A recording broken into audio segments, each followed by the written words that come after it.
rose of the ashes, the spirits light up the night, looking down the edge of forever.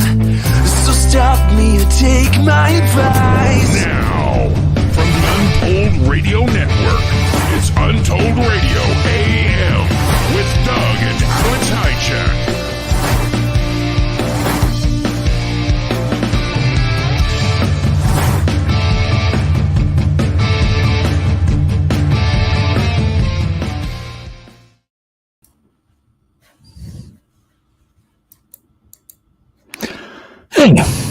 Hey. Again, technical problems. Of course. Yep, and I'm still having them, just so you know. Anyhow, so sorry about that. It's, I think we need to get in the studio like a half an hour early, I swear. And it's tough with me lately because there's no time. I am like cutting every. Literally, it's just like, so I don't know about you.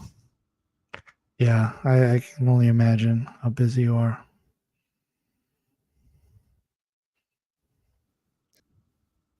Nope, no, you're locking up. Could be just the whole internet tonight is kind of weird. Yeah, it could be just messed up. Yeah, you're talking so soft tonight. What's wrong? How am I? Is this better? Yeah, just speak up, Alex. Don't be so shy. There you go. Anyhow, tonight we've got Jason B. Miller, a retired military medic. And then we have Mark Gilmer. And these guys researched together, although Jason was researching, I believe, quite a bit before he met Mark. But man, the stories I heard last night, it's been really, really amazing. And he didn't even tell me everything, just kind of give me kind of a rundown a little bit. So it should be a really good show. Bottom of the hour. So finally we've had our rain, more rain. Oh, of course. It just keeps raining. Yeah. You look I swear to God, there's like confusion look on your face tonight. Is there a delay? Is there something going on? An echo? What's going on? I don't know. You seem fine on my end. Everything's good. Okay. All right. You just seem like you're. Oh. I'm here. Doesn't Alex? And he seems like I'm here. Are you here? Like you ate a canary or something.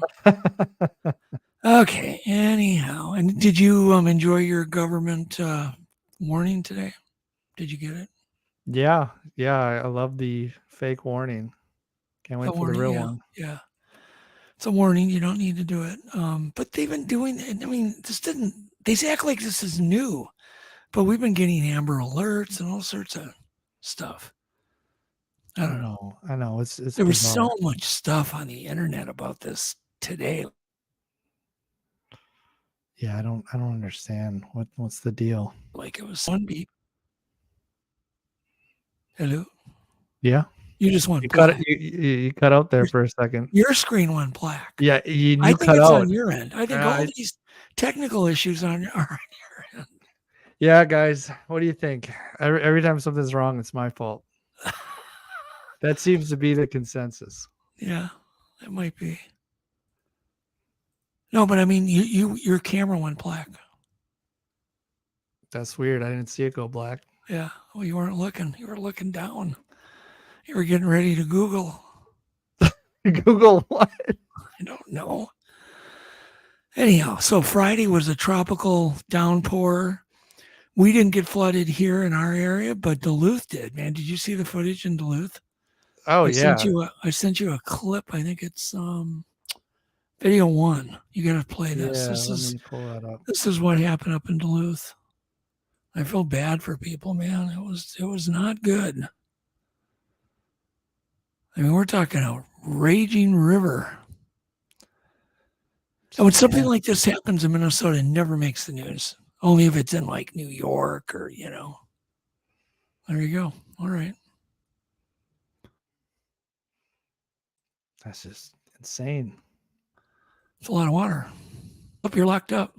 See? You were locked up. Huh? You just locked up. I locked up. Yep. God.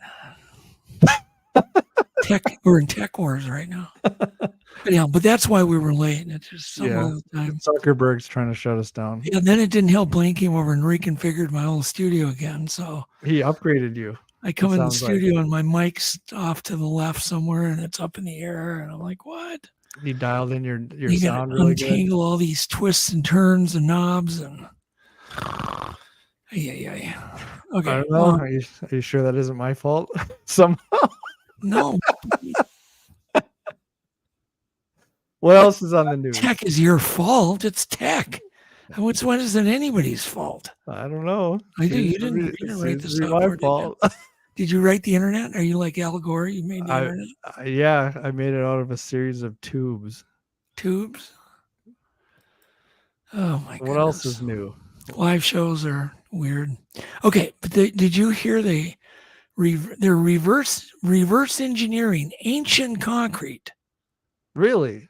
to try to figure out why it's so good compared to our modern concrete? I've never understood that we can't. Yeah, make these anything things are last. lasting thousands and thousands of years.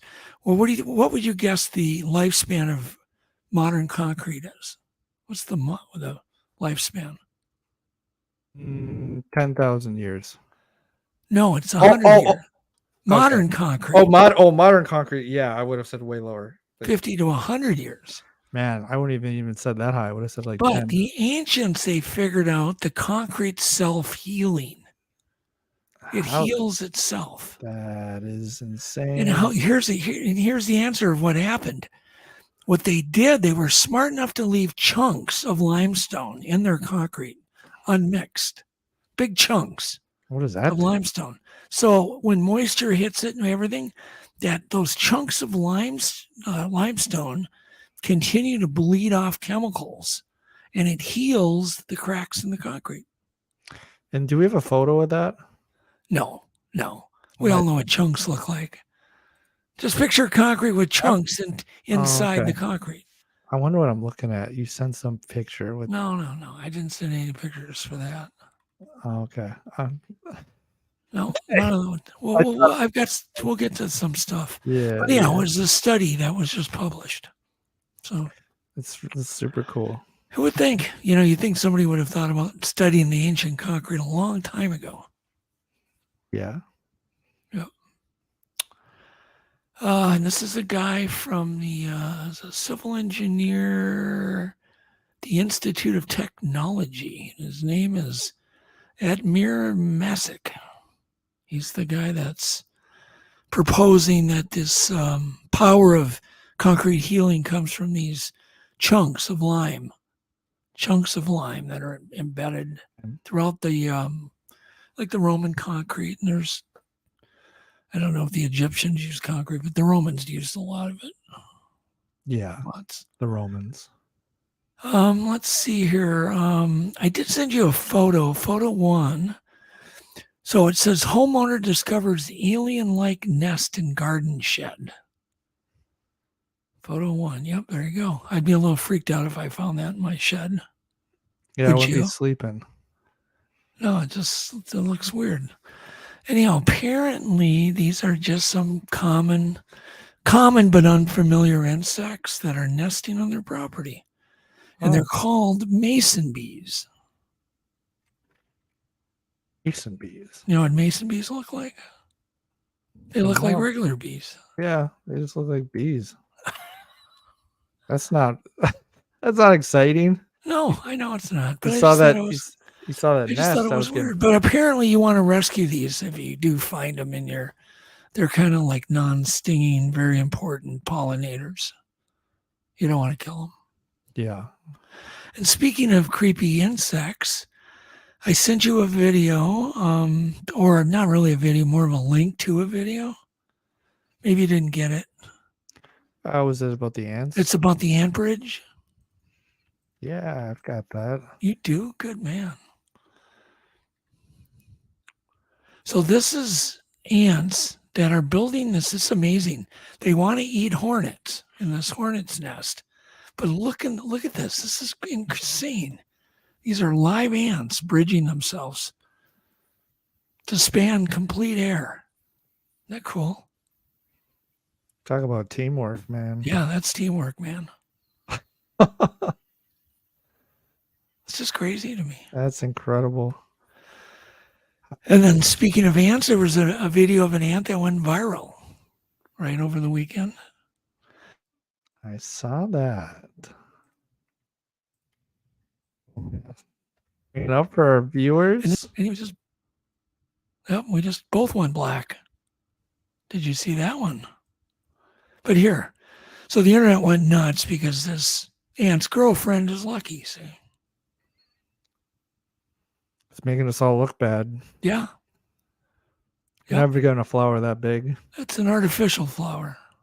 It's a forever flower. Oh, well, then he loses points. But that is cute, you have to admit. It's pretty adorable. They had the internet going crazy. Anyhow. But you never saw it, did you? Oh, no, not until I knew today. that. I always love it when they have to tell you the internet was going crazy with it. You know damn well it didn't.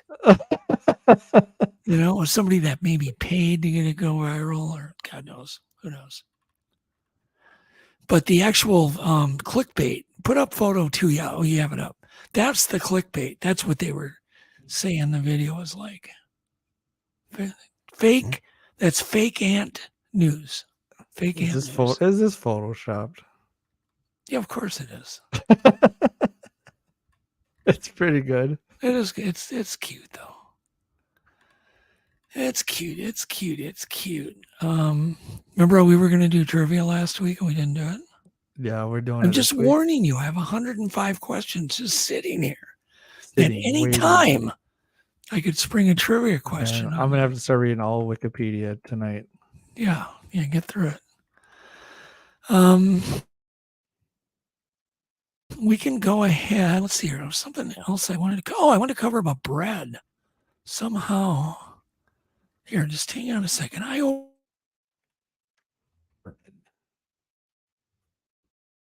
opened. Oh man, I screwed up again.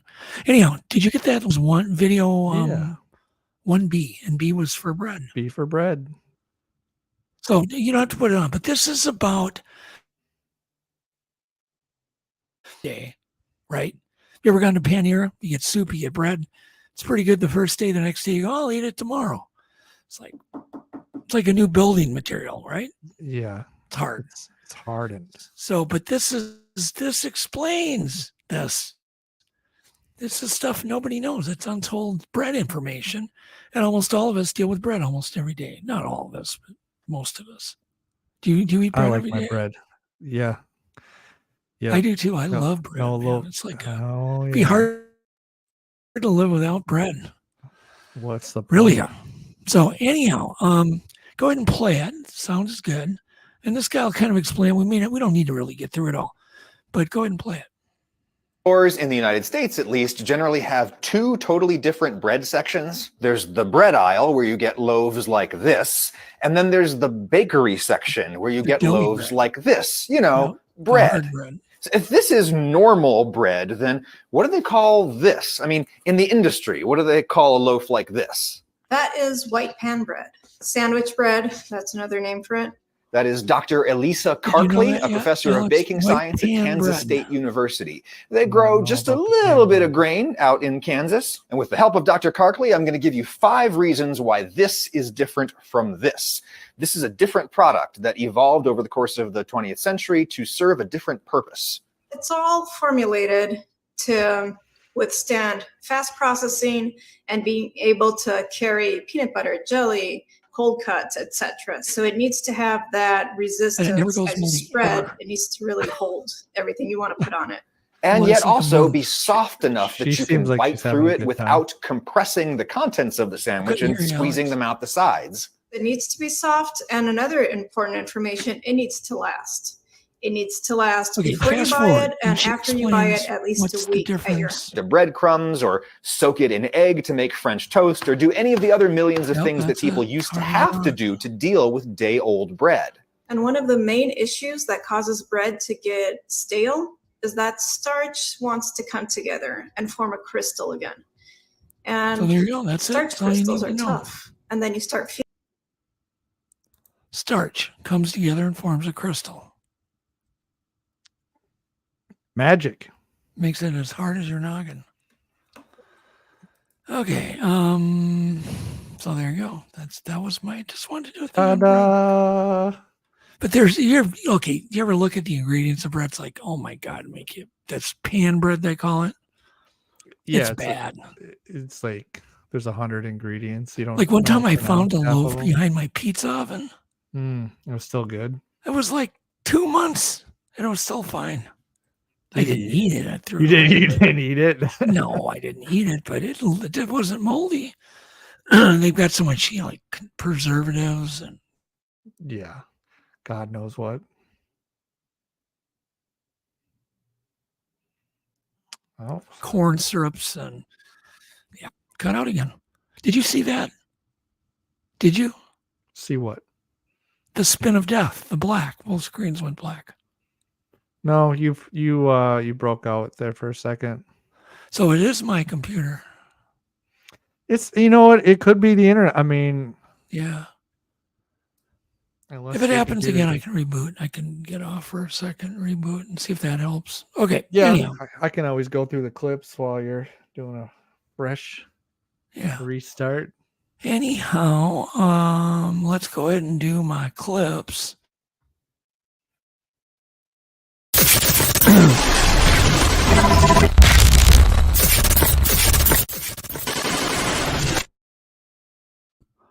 Not only do I have clips, I've got 2 bonus clips because we're going to take that little break before we bring Jason and Mark on. And let me know when they're in the studio too, by the way. They are in the studio. Oh, cool. Okay. So we'll go through these clips quick. We'll bring you guys on. So clip 1. This guy's just having a bad day. I just relate to this. It's just comical. But play it with the sound one more time. That's just funny. This is us with the show tonight. That was like Laurel and Hardy. That was bad. Yeah. So okay, here we go. What's next?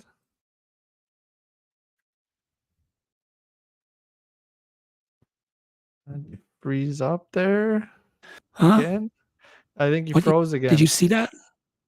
No, you froze. I'm looking at you, and you're the one that's freezing. You keep freezing on my end. Okay, what is our audience seeing? Can they help us out? Tell us what they're seeing. Who's freezing, guys? Maybe neither of us are. I can't even eat the. Doug froze. I did. On the air, Doug is freezing. Okay. Well, before we go on, should I reboot? You can just play. You can play clip 2. Sound is fine. You can play clip 3. The sound is fine. But actually, clip 3, I wanted to know if you know what a shweeb was. Because it's about shweebs. I don't know what a shweeb is. You don't know what a shweeb? Did you know what a shweeb was 2 minutes? What's a shweeb? Clip 3 is about a shweeb. I know what a shweeb was. No, I did. I had no idea actually. So anyhow, I'm gonna reboot. Then I'll be back. Okay. And you cool if I go through these clips? Or do you want me to have the guys on? And then... Yep, you can play clip 2. No. Play clip 2 and then 3. It'll only take a second to reboot. Again. Okay. All right. I'll be right back. All right, guys. We're gonna do this. Clip 2. You guys have no idea what's coming. All right. What do you think it is? And he wants the sound on this one. Just a stroll in this city. Or it's more of a town. I mean, the guy's getting a little close with his cell phone.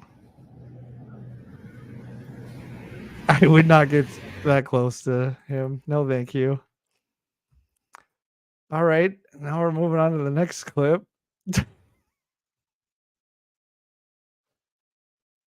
Okay. All right. Alex, he threw you under the freeze bus. Yes, he did throw me under the freeze bus. All right. What's cylinder engine priced at over one of the most expensive watches in the world. It houses a miniaturized 16-cylinder That engine looks priced at expensive. over $2 million. Yes. It is the Bugatti watch. The Bugatti The watch perfectly combines an engine with a timepiece. Can you imagine losing that thing? Incredibly, inside the small watch is a miniaturized 16-cylinder engine with 578 Why? internal components, Why? pistons, crankshafts, and turbochargers, all housed within the watch. Its structure is extremely intricate, truly awe-inspiring. The most incredible part is when the 16 pistons move. John, I can see It's you like a wearing this real thing. sports car engine. Absolutely It's a mesmerizing. fine piece. The watch has two mainspring barrels driving the movement You and have the one of engine these. respectively. Even How more long have you at the detailed party is before it you even talk has a about it? shock absorption system, perfectly replicating a sports car's suspension system. It's like the supercar of watches. So if it breaks, back. should it go to a car repair shop or a watch store? $2 million for that watch, Alex. $2 million. $2 million. Who in the world? Think about it. I don't care how much money you had. Who's going to buy a watch Can for you $2 million imagine bucks? losing that thing?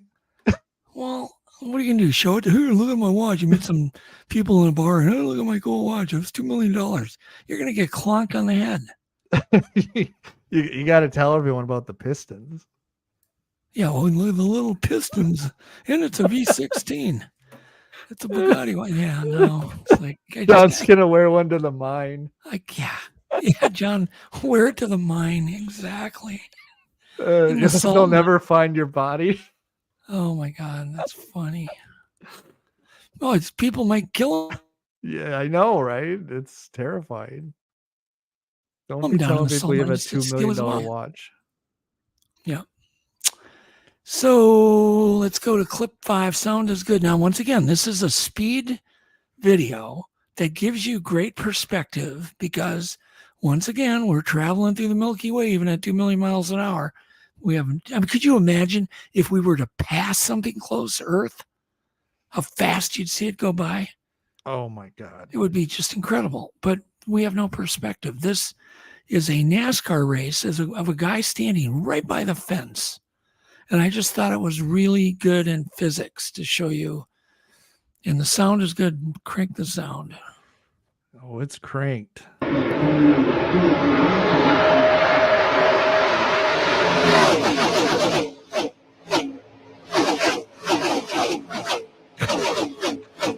He's struggling. Yeah. I mean, these NASCARs, I don't know. I don't watch NASCAR anymore. The reason I don't watch NASCAR anymore because they made the regulations so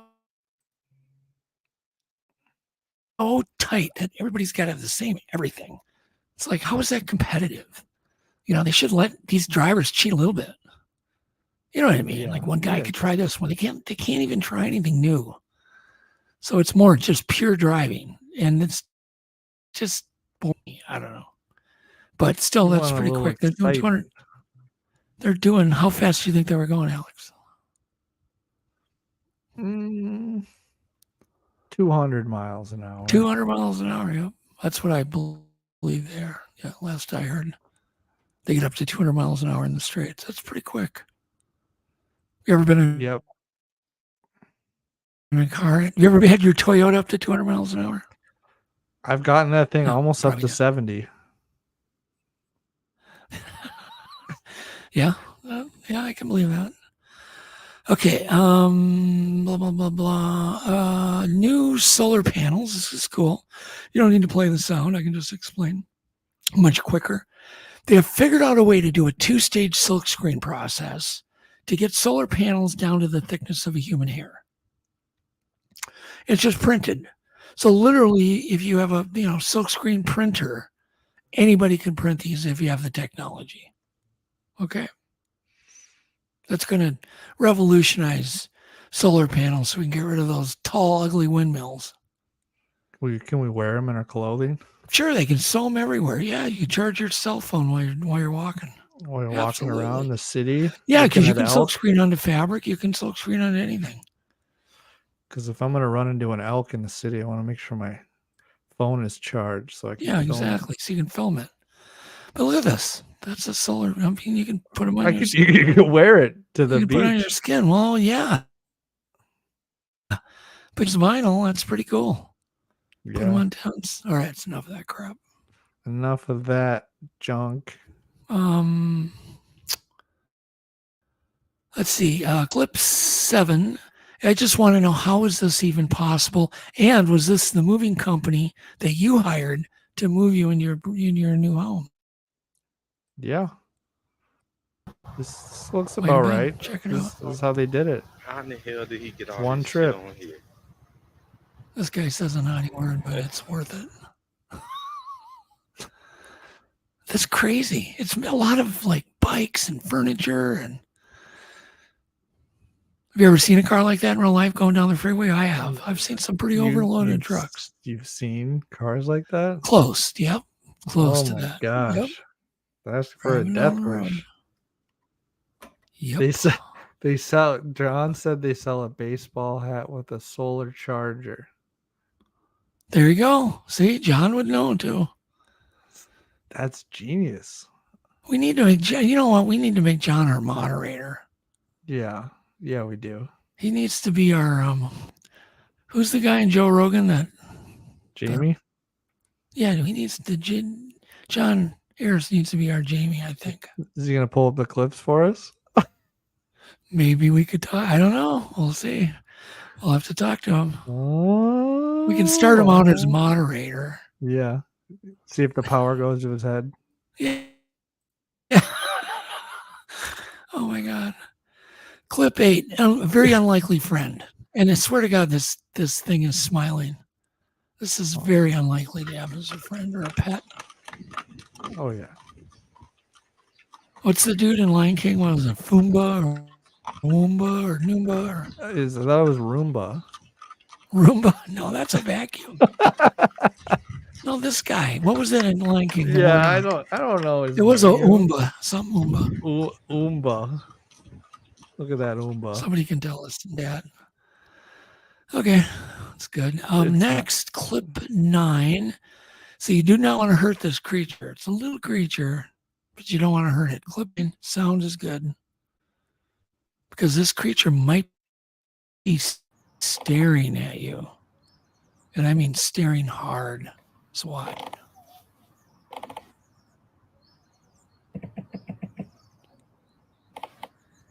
Just watch. Going closer and closer. And it froze up or something. Oh, there we go. Look at this thing's eye. That's an insect. Show us this. Yeah, there we go. Whoa. Whatever. I don't know what's going on, but there we go. Isn't that weird? It looks like the eye of a seal or something. It's got too much life in it. Yeah. It's a little softfly larvae. Yeah. It looks cute. Looks smart. Looks seal intelligent.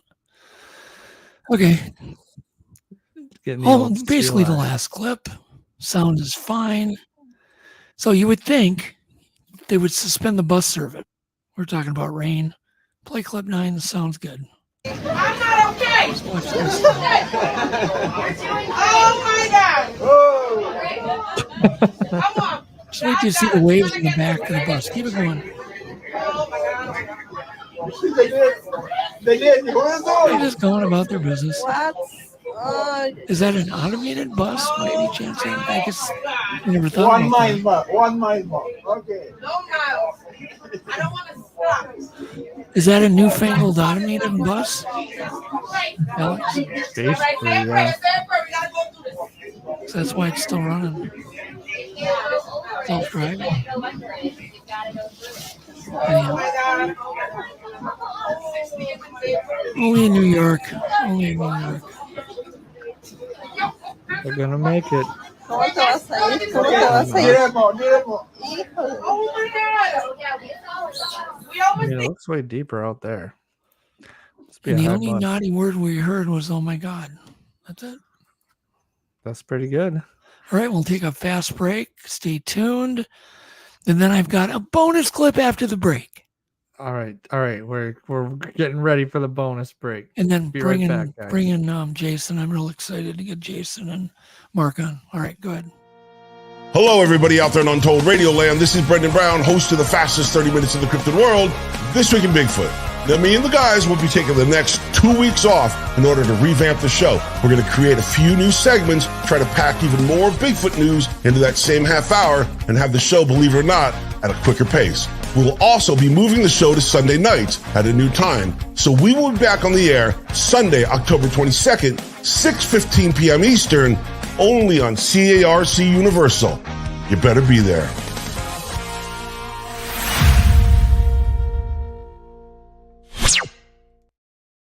Show your support for the Untold Radio Network family of shows and join in on the conversation by using super stickers and super chats on YouTube. Got a question you want answered? Ask it live via a super chat and get real-time responses from our show's knowledgeable hosts and guests. Help keep the Untold Radio Network shows running strong. We need your support.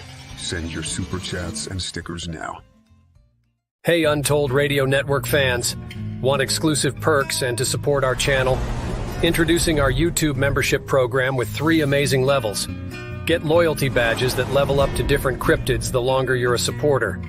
How cool is that? You'll also get access to custom Bigfoot emojis and priority in chat. Upgrade to Backstage Pass for exclusive wallpapers, photos, status updates, discounted books, and merchandise. Go all in with the producer level for everything mentioned plus member shoutouts. Ready for an enhanced experience? Join now, pick your membership level, and let's make this journey even more exciting together.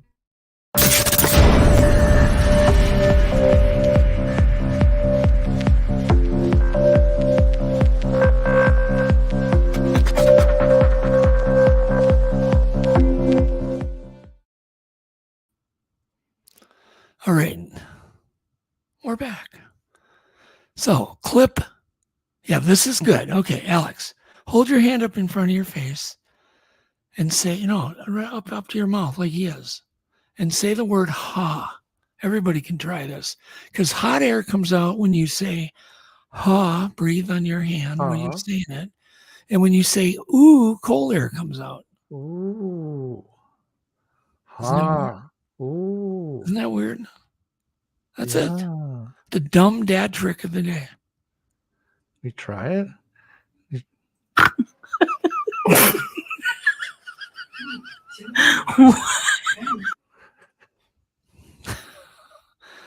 Yeah, you had a similar look when you were doing it. Yeah, that's it. Although I do have a double bonus clip. The double feature. Yeah, we'll do that later. Oh, you don't want to do it now? You don't want to see the biggest insects in the entire world, do you? I can't wait. Go ahead, just throw it up there quick. In Australia, we've got some big bugs, and this is the I really love them. There's one on the Goliath walking stick. This one's pretty big.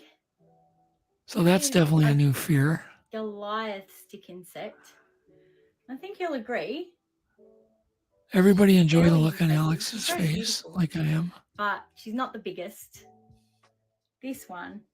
No. And this is the biggest. And she's gonna show the gargantuan. That's the gargantuan walking stick. Just for comparison. She likes them. Okay, enough of that crap. She's one. So let me introduce Mark and Jason. I'll introduce Jason first. So Jason was a long-serving Army medic. He's retired. He's a big-time hardcore researcher. Lives in the Pacific Northwest.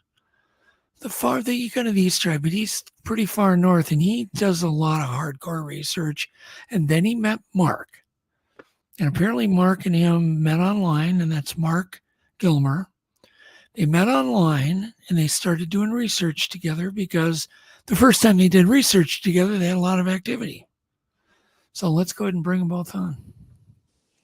Welcome, gentlemen. There they are. Hey, Jason, we had fun talking last night. I haven't ever talked to you yet. Have we, Mark? We've never talked. No, sir. Yeah. We could have talked for all night long, dude. Yeah, we could have. We could have, because he kept going, no, I'm going to save that for tomorrow. We don't want to blow it all up. Mark, and Alex.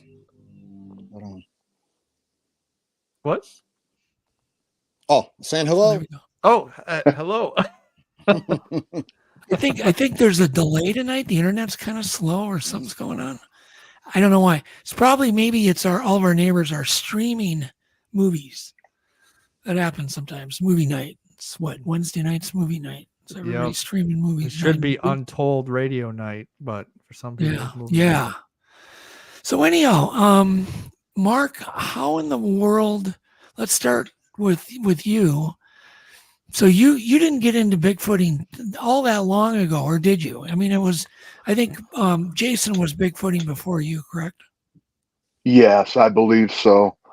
I had an encounter in Minnesota. I had one walk through my yard in Hinckley, and that didn't get me into the subject. Whoa, back the truck up. That's my backyard. Yes. Oh, I'm originally from Mora. Oh, geez. Okay, we're gonna have to talk off camera even. That's the area I call the Triangle. Oh, really? Oh God, yes. A lot of high strangeness in Mora, all the way up to Hinckley, past Hinckley, up to Moose Lake. There's Moose Lake before Hinckley. No, Moose Lake's after Hinckley, and then there's Cloquet. Right? Yeah. So, all right, we want to hear your encounter quick. Oh, we want to hear what you saw. I was in my house, and I had 2 yard lights on this property. And I was talking on the phone, and I looked out the window, and this thing was quartering away from me. So all I saw was I'm assuming his, from the size of it. I guess I've never seen a female or a male, that for sure, but it was quartering away from me, and whoever I was talking to, I'd stopped talking, and he asked me what's wrong, and I said, there's something walking through my yard. And he saw neighbor's horse got out, and I said, well, the neighbor's horse is walking on 2 legs, and the thing was huge. Wow. My dairy barn. It's funny because that's the way Bob Gimlin, Mark, I don't know if you can hear me, Mark. Yes, I can. That's the way Bob Gimlin described Patty, like a quarter horse. Yeah. Bob Gimlin described Patty like a quarter horse. Okay, continue. So you see this thing as big as a horse. When it walked by, I had a dairy barn on the property, and it was green with a white beak and eaves on it. The eave was 8 feet off the ground, and it walked, I'm not positive. It was probably 10 yards or not. It was under 10 yards from the building. Wow. When it went by that eave, it was taller than that eave, but not, it's probably 8.5 feet tall. It was November. We had no snow. I went out the next day, but the ground was frozen. Yeah. So there was no tracks, and you're just kind of left wondering. But I did not get into the subject until I moved to the Pacific Northwest, and I had a different experience that freaked me out a little bit. But that was, I heard some speech one day. Okay, how could you not get into the subject when you just saw one out your window? I don't know. I'd always assumed that they were in the Pacific Northwest, from in search of and whatever. And I'd never thought they were in Minnesota. Wow. And I just somehow I never got into it there. And it would have made a whole lot more sense because I knew the ground better there. Yeah. Where to go. But it just wasn't on my radar at the time. Was your property near a creek or stream or anything? Yeah, there was a swamp in the backyard, of course, and Oh, jeez. Of course. there was that's the Kettle River is under a half mile away from that property, and I can't remember how far those other streams were. They were a lot closer, but they weren't on my property. Possibly as close as, because sightings normally never happen beyond 500 yards from water, period. It's like 99% of them. 500 yards within water. And yours sounds like it was in the same deal. I mean, that's 1,500 feet. Oh, you know what? There is a little creek or something to the south of that property. Jeez. That's right. Ding, ding, I'd forgotten ding, about ding. that. Yeah, there you go. It's amazing. And so it's all, what color was it? It was nights, it was the thing walked right, not underneath the yard lights, but pretty close to them. Yeah. I'm colorblind, but I'm going to say it was brown or auburn because it was not black. It was too light colored to be black, to be black. Interesting. A guy that works for me saw an auburn one, like a orangutan colored one. Not terribly far from there. Not terrible. So there you go. Okay, Jason. How in the world did you get into this?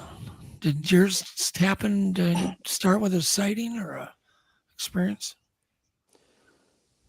How about an up close face-to-face encounter that changed my life 180 degrees. From that point on, I've never been the same as far as when I know what's out there. Wow. No, I never used to be a skeptic. I never used to be a believer. Borderline. Yeah, possibly. Whatever. But this day, this face-to-face encounter with a witness changed my life forever. And it's a long story. I'd like to save it for the end, if possible. Yeah. Well, no. Let's get into it now. Let's get into it now, Jason. Unless you want to tell. You told me a story last night that really got me going. Yeah, with this episode's about intelligence. Yes. And I have 3 that I would like to share. All right. Now one I'd like to say for the end. The one I told you last night, I'd like to start with. All right, beautiful. And you asked for details. Yes, I need the details. I got some details for you. Good. I'm going to leave out certain places and for protection, not of myself, but of them. Yep. And out of respect for the land that this occurred on.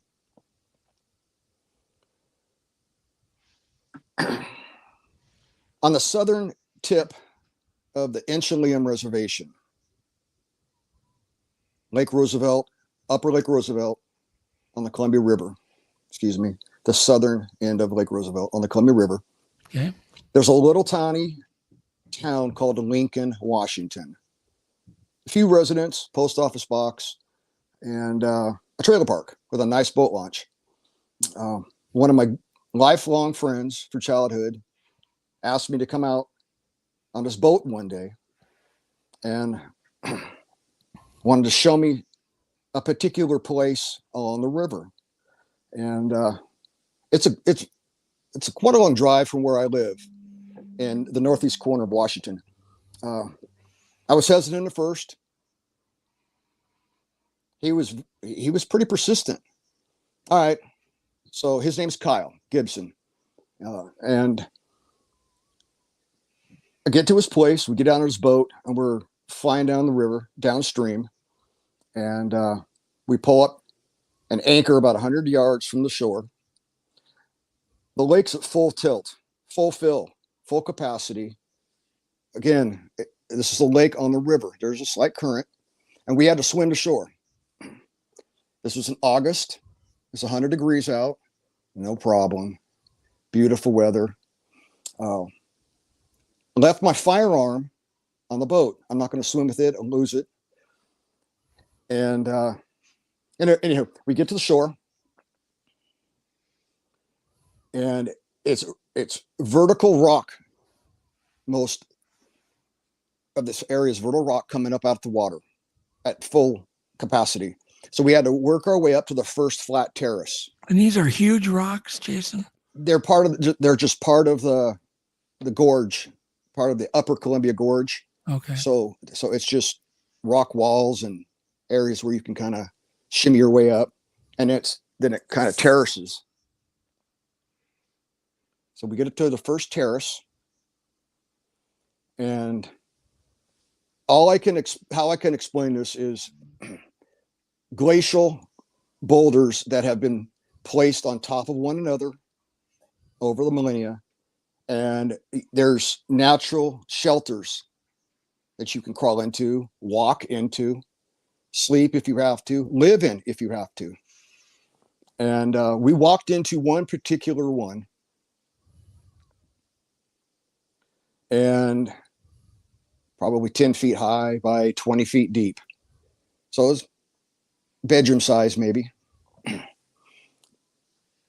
The back of the cavity or the cavern was closed off by other boulders. So there's only one way in and one way out. Immediately when we got inside, you could smell the overwhelming stench of stale urine, not pack rat, that funky, nasty pack rat smell, but urine. It was pretty strong. As we got in a little further, a couple more feet, on one side of the lower boulder and the upper boulder, there was like a natural shelf. On this little natural shelf were placed, I believe I told you, roughly 24 pine cones. And these are seasoned pine cones. These are not the green pine cones that have just freshly fell. These are seasoned dry pine cones. But they were neatly arranged, and just like you would arrange your glasses or your plates in the kitchen, they were perfectly arranged on this little shelf. That's a good analogy. And multiple pine cones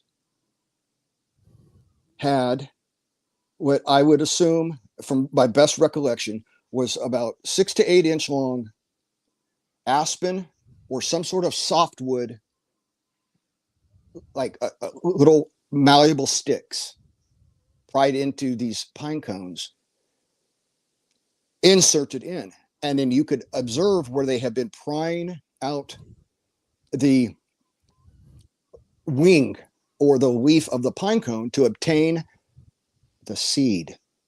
The pine, are they called pine nuts? I've always called them seeds, but yes, nuts would be a better analogy. And light went on.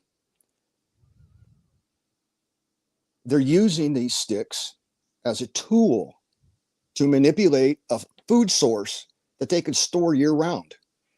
Now, the green ones that fall, the seeds are not ready. If you were to pry one out and orally place it in your mouth, it'd be a turpentine taste and possibly make you sick, nauseated. So that right there would not be a viable commodity. But once they've dried out and they splay open some of the little prickly parts of the pine cone, and I forget what they're called, but these sticks were clearly placed inside and prying out each wing to obtain the nut. I mean, that's tool use. That's brain. That's manipulation. That's hands and thumbs. That's adipposable thumbs. That's using phalanges to eat, to survive. But they were perfectly placed in like a beautiful order, and most of them were ponderosa, the large giant cones. There were some Doug fir. How big are those? How many inches? They vary, but they could be the size of a really big lemon, small orange. Okay. But the ponderosa ones are pretty large, and the nuts inside are like about the size of a nice sunflower seed. I told my friend Kyle, we're in their living room. We need to get out of here. Because I told him this in a manner that if something were to come at the opening, we're blocked. Wow. We're stuck. But the first thing I noticed when we got up to the shore and was traversing up and onto the first plateau was the absolute zero presence of human activity. No trash, no garbage, no cigarette butt, no beer cans, no toilet paper, etc. This was as wild as I think it could get in this area.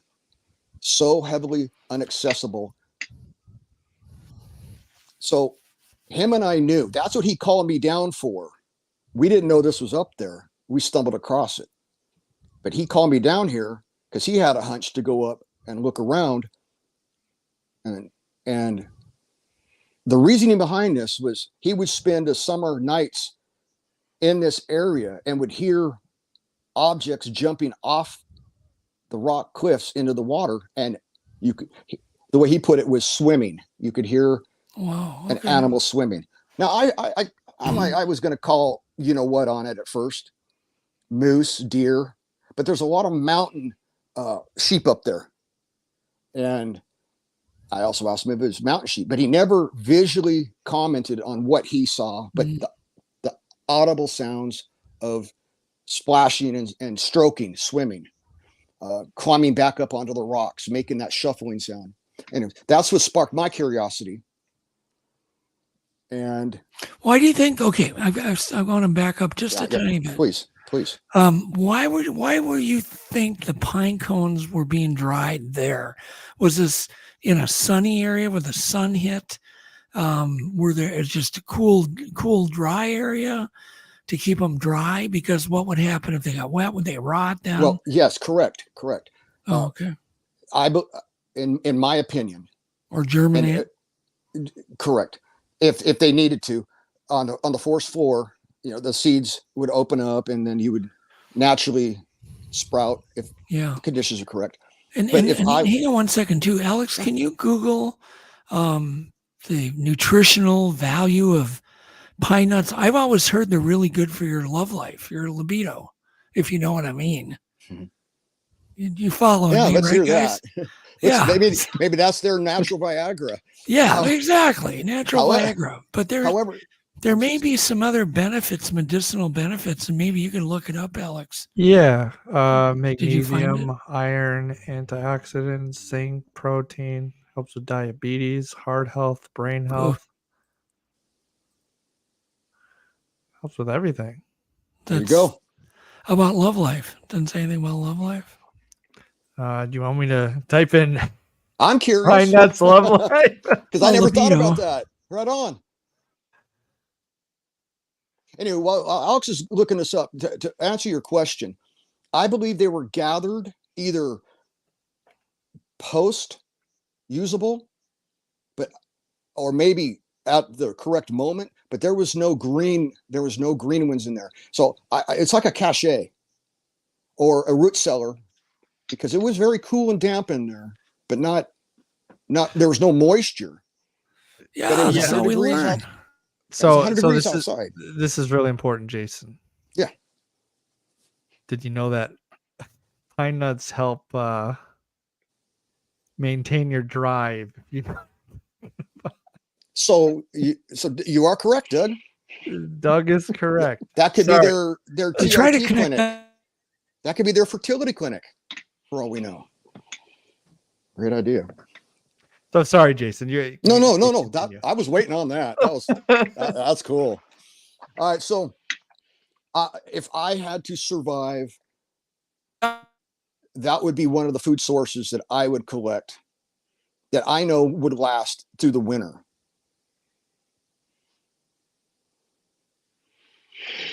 And that would be a great place to store to keep away from the environment. Rain, moisture, wind, sun, and rot, like as you mentioned.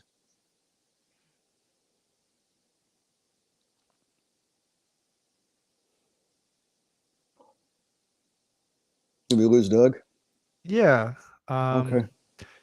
Should I keep going? Yeah. Why don't you just continue with your story, and we can just you can catch him up, give him the 5-second lowdown when he gets back here. Did he run to go grab some pine cones? Maybe. Stuffing them in his mouth. I don't know. Yeah. I know. Last night when I told him the story, he went and grabbed a bag of peanuts as I was telling it. He was munching on them. It was fun. It was funny. So, anyways, yeah, continue, Jason. Okay, so I told my friend Kyle we need to get out of here. We're in their living room. I should have said kitchen, whatever, but I phrased it as a living room. So we back out, and we were going to go back down, shimmy our way back down to the shoreline and swim back to the boat. We decided to go up a little further, roughly 100 yards. It's pretty steep going up, climbing. Game trail, just kind of mosey your way on up. And on our way up, we're working through a draw, and there's just granite rock faces on each side of us. I'll be right back, guys. Keep on going. Okay. Anyways, we're working our way up to this draw, and these rock faces on both sides. And to our left, there was 2 rock clacks, like clack, clack together. And momentarily later, off to our right, just moments later, there was a response of 3 back. Clack, clack, clack. And not like an animal walking through scree or walking through loose rock. This was intense. This was an audible clack, clack with a clack, clack, clack response. 2 different directions. And we looked at each other and a little nervous. There's no humans around here. There's nobody. Even on the lake, we didn't pass a single boat. But we still went up about another 80, 90 yards. And we just decided, let's get out of here. Let's respect this area and let's boogie out. So we turned around and we started walking down a different game trail, just a few yards from the other game trail. So we went up one and we came down a secondary one. Halfway down, I was looking at the ground floor, always observing, and there was a yellow ear tag, cattle tag, game tag from the Department of Wildlife. And it had a 3-digit number. Even to win the lottery, I couldn't tell you what the number was. It's irrelevant. But it had not been ripped off. It was pristine where it connects to attach to the ear of the animal. And I was looking at it and I turned it over and there was traces of blood. Now, being a medic, I know what blood looks like. It has a very particular look. No, I did not taste it, but it was still kind of tacky. The first thing I said to Kyle was, "It's cougar kill, predator kill." And but of what? Because I didn't know what the tag came from. We started working our way down and we started finding sporadic, scattered, small bone pieces, vertebrae, small pieces of rib, a scapula, other small pieces of bone. And we're picking them up and just looking at them. This is pretty fresh, but the muscle, the meat, the sinew, these were pretty well scraped off, but still tacky in a lot of areas. Connective tissue, some of it was still remained on some of the bones. When we worked our way down a little further, and there was this giant ponderosa tree that was just looming over everything. It was one of the biggest trees in this area. And on the ground floor, pine needles. The surface had kind of been scraped away from the base of the tree. And on the ground were all of the major long bones of this animal, the major long bones of the legs. And again, like the pine cones, they were neatly arranged like you would stack firewood, or say you would just stack a bunch of pencils. And any of the bones? Excuse me? No, he's breaking up. Any bite marks, chew marks, bite marks? No bite marks, no chew marks. I would assume there would be such as antlers. We're having, by the way, I need to.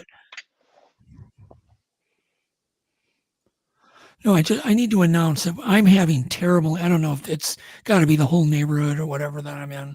We're having terrible internet, so I take it you guys just kept on, right? Yeah, we just kept going when I left. So, good. Yeah, because my internet went out, and you're locking up constantly, so it's really. Yeah, we're good on our end. It's just weird something's tonight. wrong with the internet tonight. I don't normally have pardon, Alex. It's just your internet's messed up hear tonight, but everyone else is good. All right, good. So all I was trying to get answers for. Sorry. So no teeth marks at all. No. If like when you find antlers, did you human? I'm sorry, Doug. I mean, you think about a human teeth mark. It would be very different than a cougar. There was no scrape marks. There was no outside presence of what, as you described, tool, teeth, bite marks. What there was I'm going to guesstimate here. Again, we swam. We did not have any way of. I didn't bring a phone. That was my fault. I should have brought a phone with me. Like I held my boots up in the air as I swam in, but I should have brought a phone also to take pictures. However, I'm going to guesstimate half of the bones were clean, broke in half. A couple of them were attempted, splintered, but the ones that were clearly sheared, broke in half, they also had the same long length of stick placed deep inside, as if they were using that stick to obtain bone marrow out of the large bones. That's insane. In the same small little area. So they had their pine cones cached in one area, and then they had these long bones out in the open underneath this tree on the ground floor. So there's my example of using your brain with your hands to manipulate another food source. Now, there was no other sign of this animal anywhere. There was no smell of decomposition. We couldn't find the skull or any other gut pile, or there wasn't even any hair around. Zero. So I can only assume that this animal was possibly killed somewhere else, and then some of these bones were carried to this particular area, what I would consider or call their living room. Kitchen. And of course, bones have the nutritionally rich bone marrow, and they were fishing it out with a stick. Do you think, have you ever tried to do it with a stick to see how well that works? As long as I have been around human beings, bodies, and in the medical field, it's never crossed my mind. I've been in surgery. I've witnessed orthopedic surgery. I've seen the bone marrow from animals that I have harvested on my own, but I've never seen anything like this in the wild, out in the woods, ever. And no, I was wondering if you've ever taken a deer on a deer carcass, taken one of the bones and sawed it in two, and then tried to fish the bone marrow out with a stick. Well, no, to see how well it. No, I haven't, but like my dog, before he passed away, I would give him the large bones, and as he's crunching away, you can see him manipulating the bone with his front paws and licking out the bone marrow. Yeah. So, canines know that that's nutrition. Yep. So most predators, when they obtain their kill, they go for the liver first. That's the most nutritious part of the animal. So yeah, that's marrow. been, I obviously it's not been proven by anything, but it's sure been reported a lot, finding deer with their livers missing, and elk. Pretty crazy. That's the most nutritious part of the animal. Yeah. First thing a wolf will eat, and a cougar will eat. It's the prize. But again, I'm just explaining manipulation with hands and mental acuity to know. It's tool use, period. That and the knowledge of how rich in protein and other vitamins that bone marrow produces. Iron, it produces our red blood cells for our body. That's what produces our red blood cells. So again, if I was to survive somewhere in the wild, I would use pine cones and use the bones when I'm down to my last meal. Yeah. But these were out. But again, crazy. Still tacky to the touch, some of the sinew. I can't explain how all the meat was stripped off. I can't. The only thing I can think of is if you were to boil them in water and the meat just falls off. But I have no explanation why they were so clean. Well, I mean, a stone, I would think. Sure. A sharp stone could clean them off, even when you just find. You wouldn't have to necessarily sharpen it. Find a stone and scrape.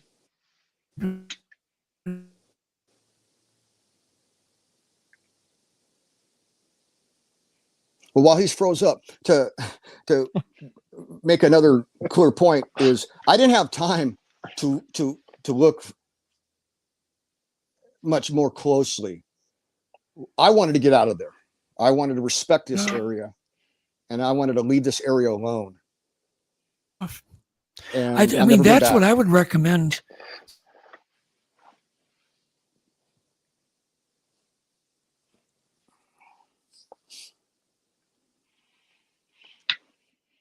Jason, you want to just continue? Well, that's pretty much the end of that. We left the area, worked our way back down, and swam back to the boat and left.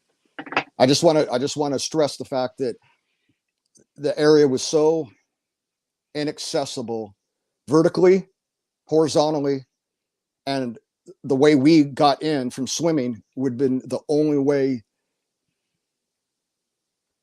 to get up there, unless, let's say, you parachuted in or rappelled down into this area. It's that isolated. It's completely isolated. It would be a place, and I know people out there are going to maybe chuckle, but it would be a place I would hide from the cops. I mean, they're not going to find me in this spot. So that's how remote and isolated it is. There's a lot of places on that reservation that describes.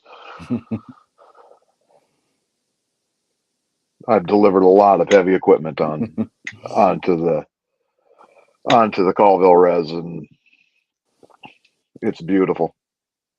It's one of my favorite places to go.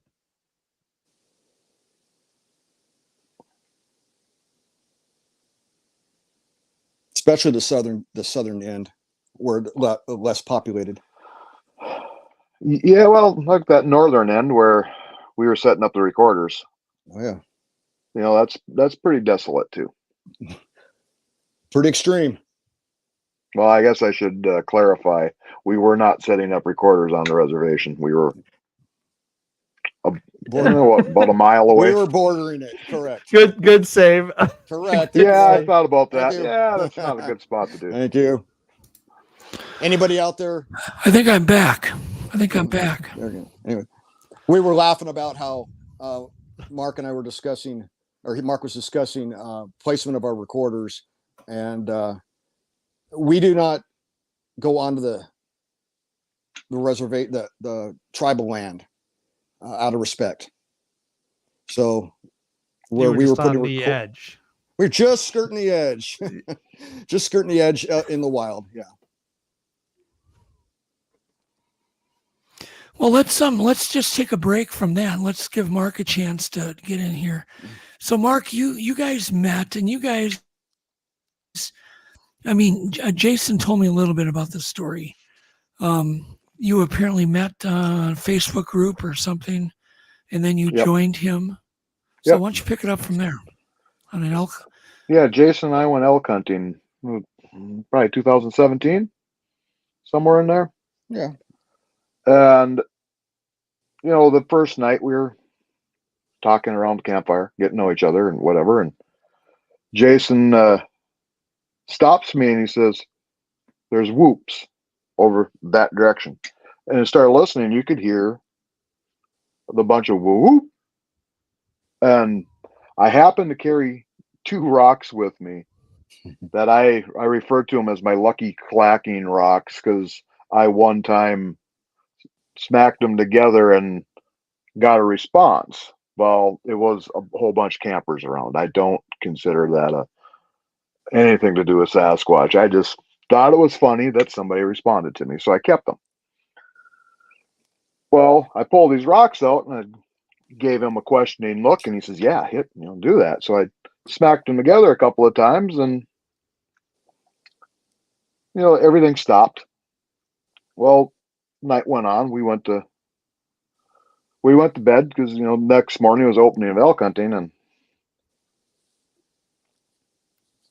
middle of the night, we were still talking, and he's got a big wall tent, and I was on one far end, and he was close to the door tending the fire, and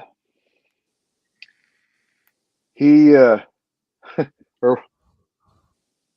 all of a sudden, which was referred to last week, that said the thunder knock. I'd always heard it as a power knock, but one of those went off right outside the tent, and you could feel it across the tent. I could feel it in my chest, and it scared the hell out of me. Jason sat straight up and dead and yells, "What the F was that?"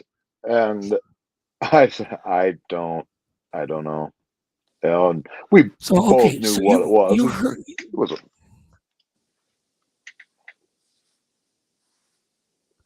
this is really bad. Alex, can you hear me? Yeah, sorry, you're cutting out really bad. No? If you want to just, if you guys, I don't know what to tell you. I think we're fine. If you guys want to just tell your story, I think I can checked. still hear. Going in and out like an accordion. Everybody's having problems. We're good on my end. I be... can hear you, Mark and Jason. Okay. Perfect. So but me, I'm cutting in and out. You're cutting in and out Can't really hear me? bad. Am I right now cutting in and out? Yep. Okay. Yeah. How about I text you questions, Alex, and you can ask them? How's that sound? That's fine. Okay. Otherwise, you I'll can try. put it in the chat. This is very awkward. I really apologize. I don't know what to tell you. He's excited to ask you guys questions. Yeah. So,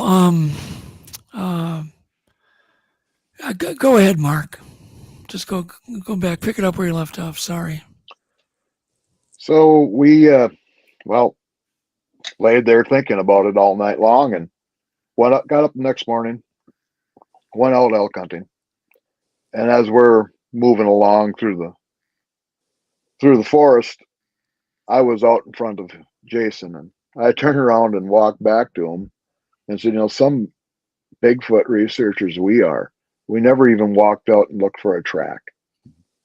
We never looked for anything. We just went about our business. Well, later on, so that would have been like Saturday morning. Sunday night, Jason had to go home, and I wouldn't stay there by myself. I didn't feel comfortable. So I went home, and I live 90 miles south of there. And I went home, spent the night, took a shower, and I met Jason up there a couple days later. And I was by myself there. And I don't like that feeling of the being afraid. So I thought I'm gonna nip this in the bud, so to speak. And there's an area up above us that we were kind of thinking that maybe that's where maybe a group was staying or whatever. And so I grabbed my rifle and I walked right up to that spot. And I come in slow, taking my time, and I didn't know what to expect. And all of a sudden I heard mouth pops. And they were coming from, there's just a little strip of trees on this creek bed. And I could hear these mouth pops though, and there was, I think there was 3 of them. They sounded like a wood knock, but real soft. And okay, I've got a question. If you can hear me, were these mouth pops like in succession? Like. No, it was like a warning is how I took it. I heard one is I know, but was it over a here, bunch of mouth pops or just one? I heard 3, 4. Yeah. I think there was 3 individuals from 3 directions that come from, and I heard 3 pops. So like I said, I took it as a warning that maybe I'd snuck up on them, so to speak, or surprised them somehow. I would think they would be able to hear my large rear end coming through. But I went by where I'd heard that, and I went up the hill a ways, and I sat down, and I sat there for 3 hours. But I was not out there after dark. And where's Jason? Where's Jason? He was at home. He had not returned to camp yet. I think he was in camp when I got back, though. I don't remember that part too well, but you were, yeah. Okay. Yeah, that I would not stay up there by myself that night in the dark. I didn't care if there was any elk there. I wasn't staying there in that spot after those mouth pops. Can you describe, Jason, what you heard in the thunder knock, this loud knock that I've been just hearing about lately, like in the last month since we went up to Snellgrove? I keep hearing about the thunder knock lately. I'm going to refrain from answering that due to I have really bad hearing loss. Gotcha. So so when him and I are out, I rely on his hearing. He relies on my smell. Okay. Because I lost. He's easy to find that way. Yeah, good. That's good. Yeah. Good teamwork. So there's a extremely symbiotic relationship that. Yeah. And his color blindness, and I have eagle eye vision, so we work pretty well as a team. But audible sounds, that's his job. So did Jason even hear the thunder knock? Oh yeah. Oh, I heard it. He sat straight up and said, "What the F was that?" Well, what did you hear, Jason?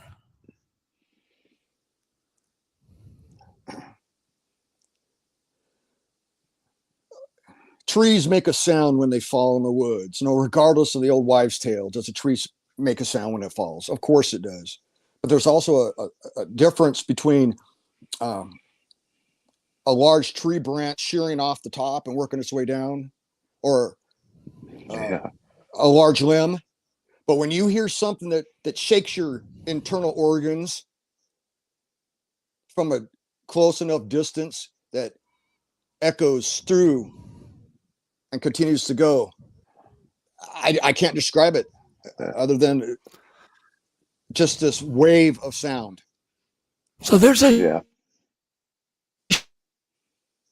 shock wave that I don't actually think a hits you human guys. is strong enough to It's like a create shock that wave. loud of a smash bang. Okay. But I'd like to. Can you I'd guys like to hear me, piggyback. Alex? Anybody? Yep. Alex, I want to know. Yeah, I can hear Was you. it like a shock wave? Yeah, Okay. you could feel the shockwave. Correct. Okay. But I'd like to Like piggyback an on explosion. Mark's story, if I can for a second. Okay. Please. No, this is we just met each other days before. We had been BSing over Facebook. I had a Sasquatch page. We met via that. I'm going out elk hunting. I invite him to come up, and here he pops up late at night. And since then, it's been bad. It's been pretty cool. But he left.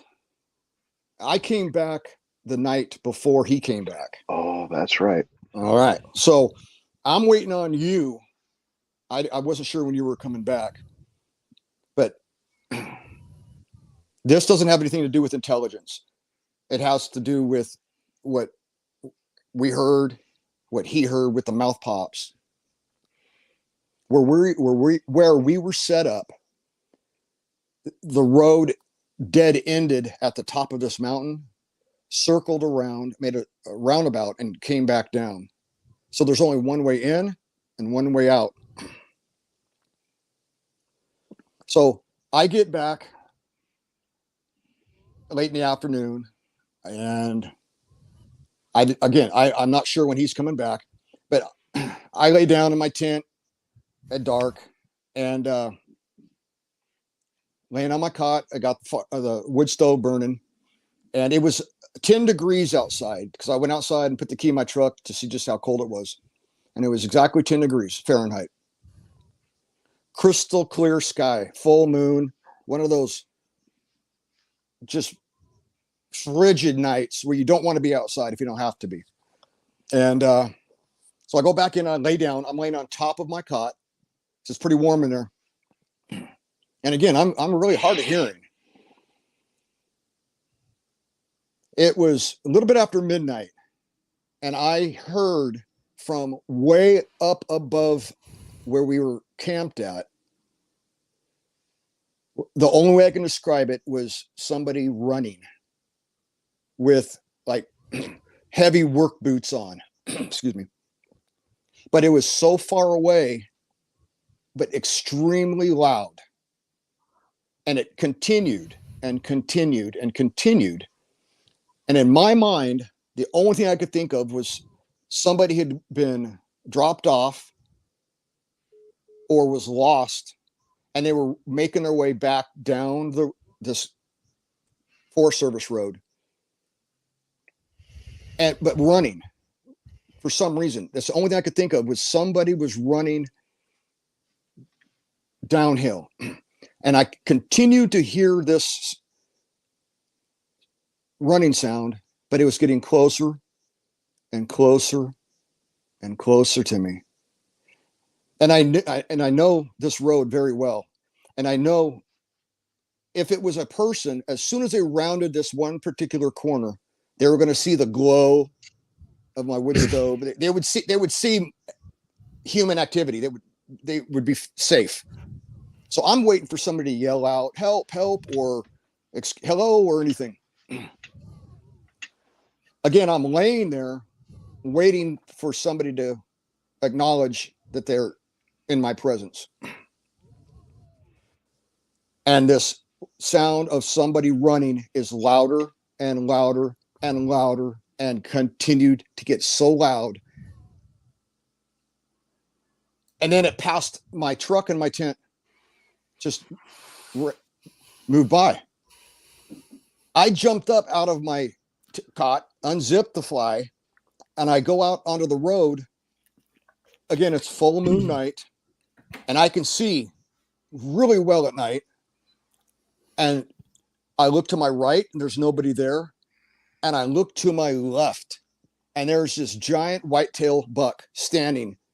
But he's looking at me. He looks to his left. He looks back to me. And he looks to his left. And the only thing I can think of is that deer and I were looking at each other like, what was that? What just ran by? But I continued to hear it as it kept running down the road until finally, I couldn't hear anymore. But this was such a loud, powerful, long stride running motion. Well, what do you think the weight would be to make the ground shake? This was pretty big. Again, the only way I can describe it is somebody wearing big, heavy work boots when I first heard it, but it continued to get louder and louder and louder. Size, there's no way I could put a number on that. Well, could you shake the ground like that? I'm a little dude. There's no way. There's no way. The best way I can put this, and I've tried to describe this to many people, is I don't want to talk about myself, but I was in the military with Shaquille O'Neal's dad, and I watched Shaquille O'Neal through high school play basketball, and when he first got drafted into the NBA. I describe it as two of Shaquille O'Neal in one. Two of them. Two That combined is into one insane. person. Okay. Wearing heavy work boots. But what I did do is I went back into the tent after this deer, and I had this like, what was that moment? Jeez. I grabbed my flashlight and I went back out and I illuminated the ground. I was looking for any tracks. Now, remember, during the daytime, the sun was out, the ground would be melted, kind of muddy in areas, and you could leave a really good boot print. At night, when it's 10 degrees, the mud freezes, crystals, it's crunchy. So there was I couldn't find a single print track. And I looked really hard, but this running being was using the main road to get from point A to point B efficiently. Yeah. Using as least amount of calories as possible, not caring that there's a human being right there that possibly could have observed it running by. And it was not, it didn't deviate or go around to try to hide itself. And this is in the same area where he heard the mouth pops. We heard the thunder knock, miscellaneous rock clacks, or I'm not positive on that. It's hard for me to remember the rock clacks. But was I scared? Absolutely not. Because I knew that if it had a malevolent purpose, it would have came in my tent and I'd been gone. There's nothing I could have done. So you had accepted that this was out of your control at this point. There's nothing I could have done. And this is post my first encounter in 2013. Did you almost feel at peace? Or was it almost like you went numb? No, I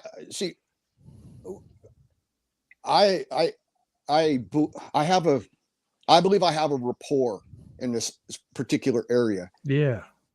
I try to use wear the same clothes, make the same noises, make myself present as if, and have the aura of I'm not a harm to you. And I just feel that it felt comfortable enough to run right by me. Now, that's just my theory, but afraid or scared, zero, because I've been scared before. But I just knew that if it was going to harm me, Nothing I could do about it. Yeah. See, Mark, can you describe the thunder knock a little more detail? It was just whenever you hear the wood knock, but insanely loud. Well, I know. I mean, but try to you give me- can't. I mean, I'm still. You're not making my light bulb go off. Stick of dynamite, half a stick of dynamite, 5 sticks, 12 of 12 gauge dynamite. shotgun. 12 I'll gauge? tell you Okay. this: you can't take two pieces of wood big enough and hit them together for it to be anything hitting a tree with a. You know, you'd have to rip a tree out of the ground and hit it against another tree to make anything that loud. It.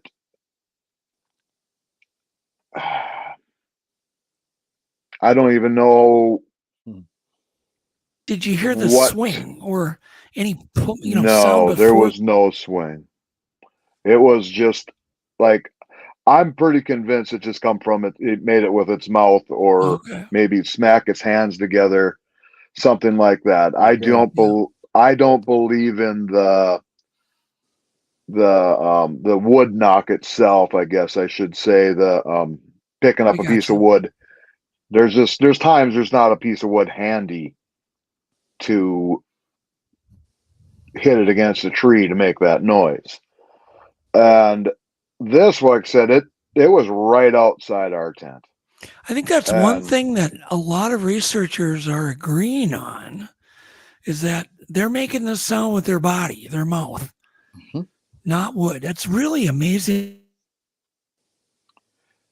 Or hand And clap. I'm hardly meeting anybody that doesn't think that way anymore. Hands, yeah, When it could you- be hands, mouth, air sacs. We don't know. Exactly. When you hear it up close and personal like that, it's a definite life changer. That it scared the hell out of me, and now it's, you know, I faced my fear and whatever, got on with it, but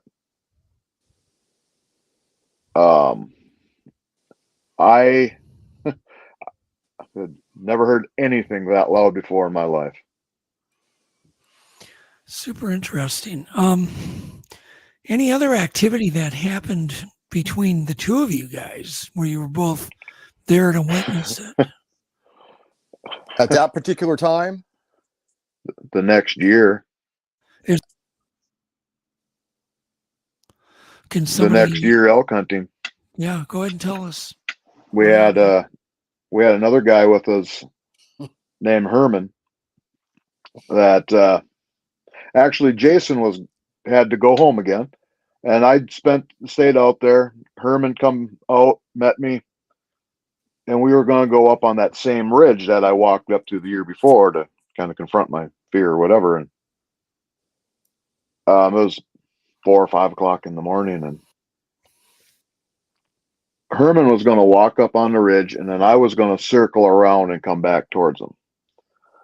And Herman walks out, you know, to go up, and all of a sudden he walks back in the tent. I said, Herman, did you forget something?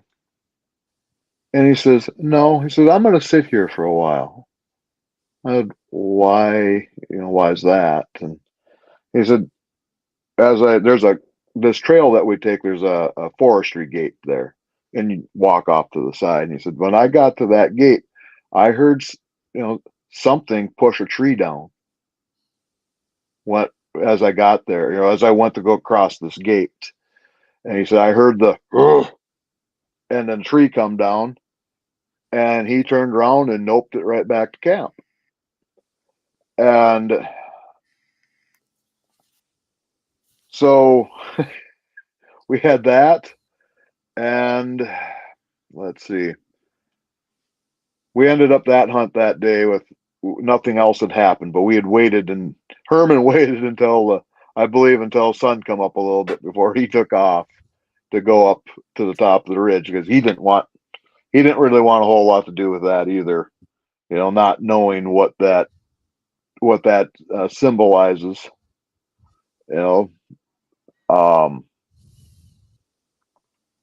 And we did find the track that year also on that other ridge.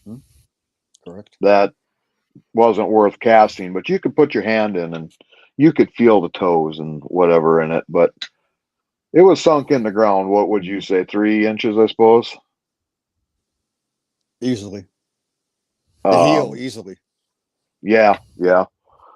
The mud actually had come back over the toes a little bit. I guess it really wasn't mud. It was wet, but it wasn't muddy. It was damp soil, I guess. But full of substrate. We didn't even have any casting material with us, and we were elk hunting. Have you guys experienced any of the talking? Finally, that sounds like the Moorhead stuff. Yep. How about you, Jason? Have you? Well, again, this is about intelligence. This episode kind of deviated a little bit. Yep. So I'd like to get to number 2 regarding intelligence. We're speaking right now and communicating the way us humans have evolved. Our mouth, our throat, our tongue, our voice box. So we're able to communicate, create our own language. And there's been many, many people who have described what they have heard as language that they've heard, and they cannot describe that back. It's almost undescribable. So I'm going to do my best to describe what myself and another witness heard one morning. Another friend of mine, Art, we go out a lot. We do a lot of rock climbing, rappelling, and goofing off in the woods.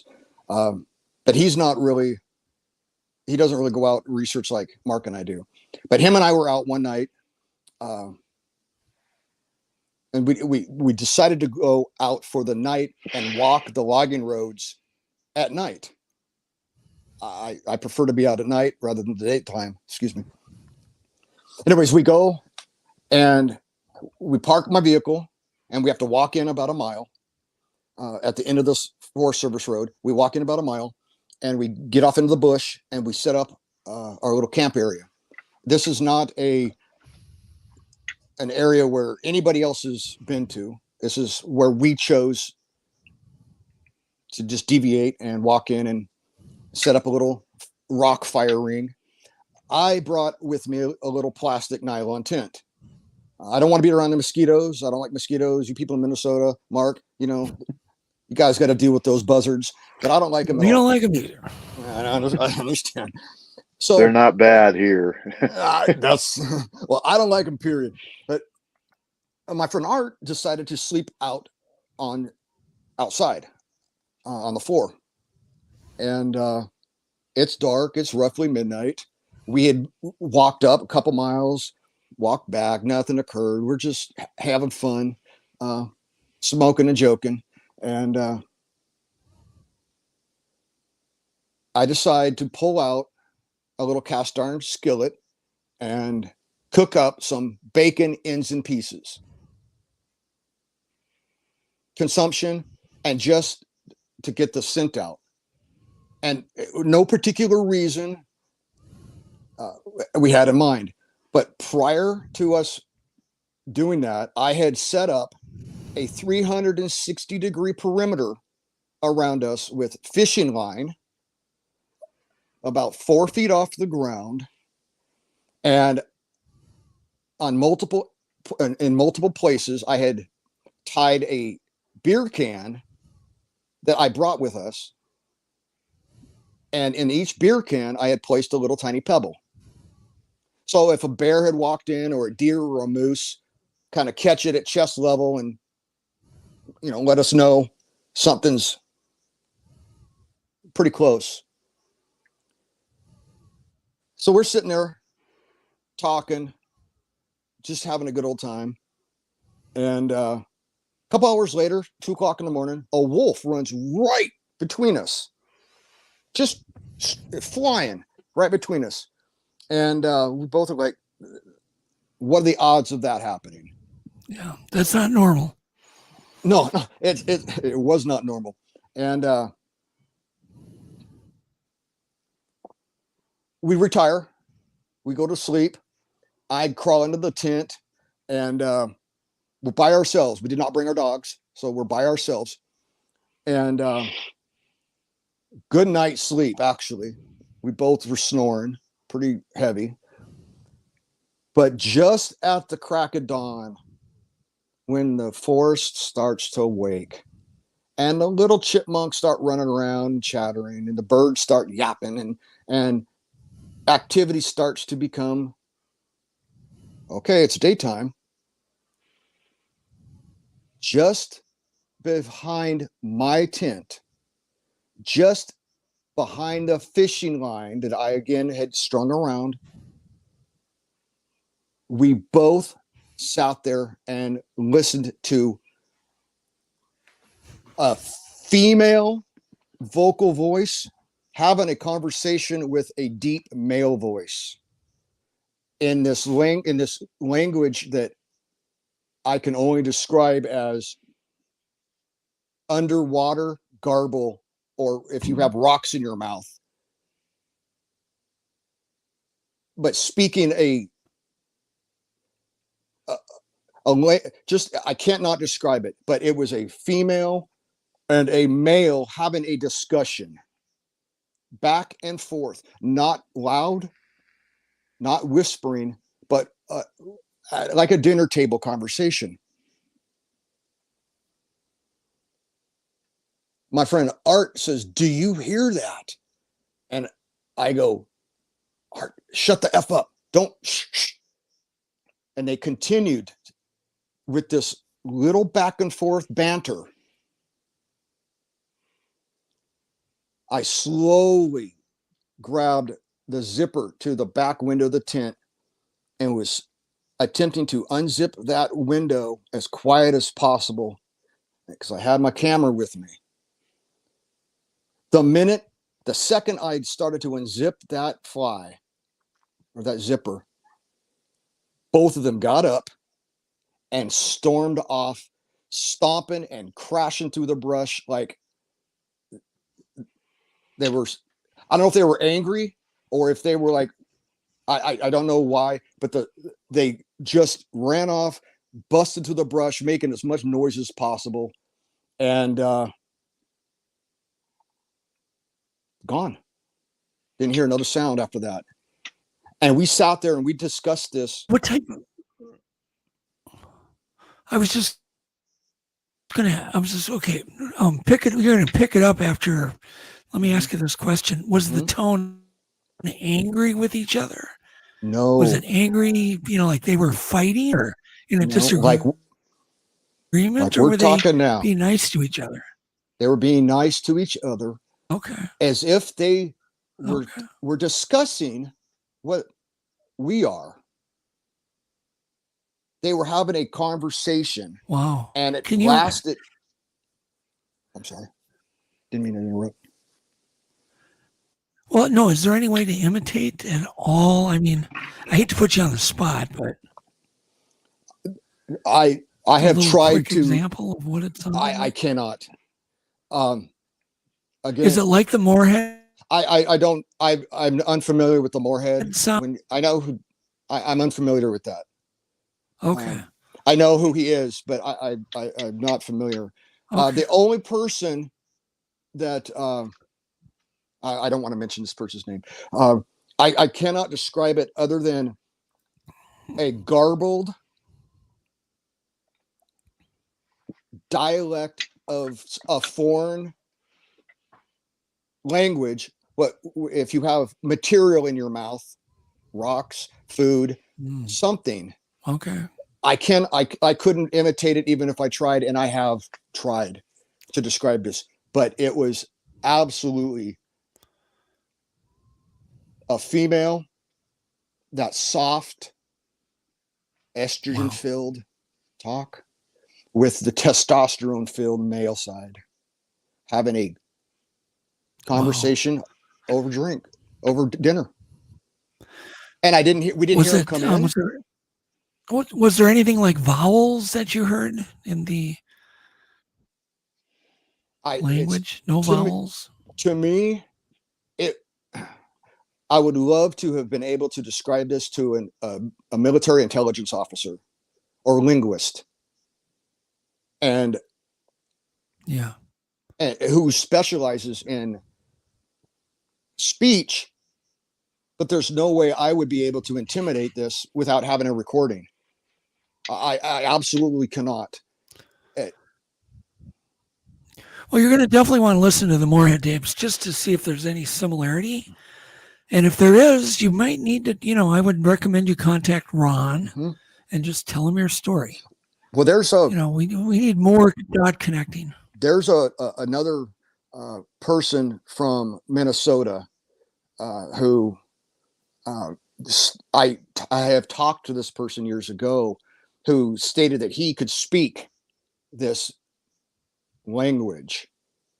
He never spoke the language to me to state, is this what it sounds like? This was just him saying that he speaks it.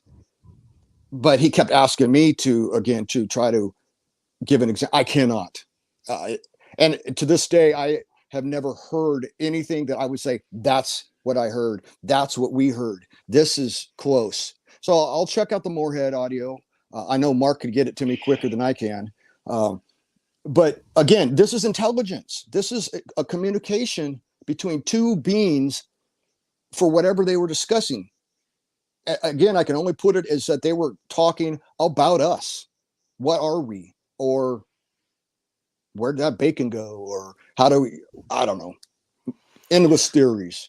But it sounded civilized, correct? I mean, it was very, very civil. Yeah, they were like we're talking here, just gently. Yeah, no anger. That's rare that somebody has heard that. Every time I've heard what sounds like language, they're fighting. They're like arguing, which is really interesting. I've heard that numerous times. I talked to a guy today. I'm glad you brought that up, and I don't want to deviate from but I talked to a gentleman today who lives on the Indian res, and he made the comment that he had heard years ago, two arguing, a male and a female, and there was children or youths in the background that were also yipping and yapping. And he told me to summarize it, that the female was aggressively chewing out the male, and then the male had enough and stormed off and was yelling back at the female as he was leaving. And then the female gathered up the kids, or the small ones, and she went a different direction, and then was chastising the little kids for whatever they might have been not catching up or whatever. But that's how he described it today. This is the first time I've ever spoken to him. And so he explains it like arguing, but this was just a chilled, calm conversation. Wow. But as soon as I started to unzip and they heard that, boom, they were upset as can be. No more sounds, vocals, but they didn't care they just slammed through the brush and were gone. It's too bad you didn't have a Zoom recorder going. We weren't out there for that. We were out there just to get away from our wives at the time. Have you heard That's what we were out there for. Mark, have you heard? Yes, sir. Was picking up a piece of equipment out I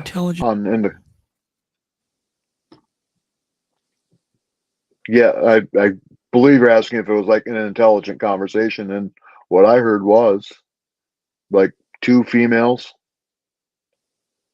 I was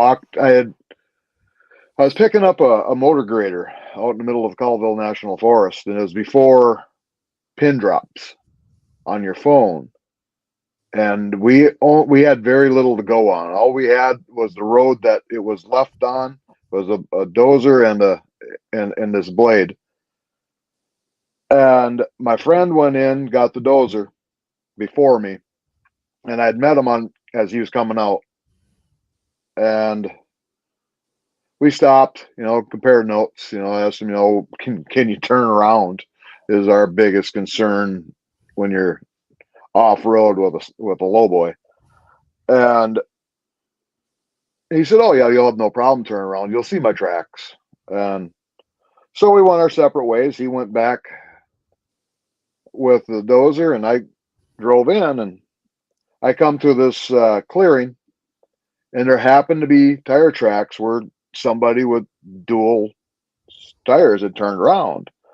And I thought, well, this must be where Al turned around. So I stopped the truck and set their brake, and well, that blade's got to be close by. I started walking.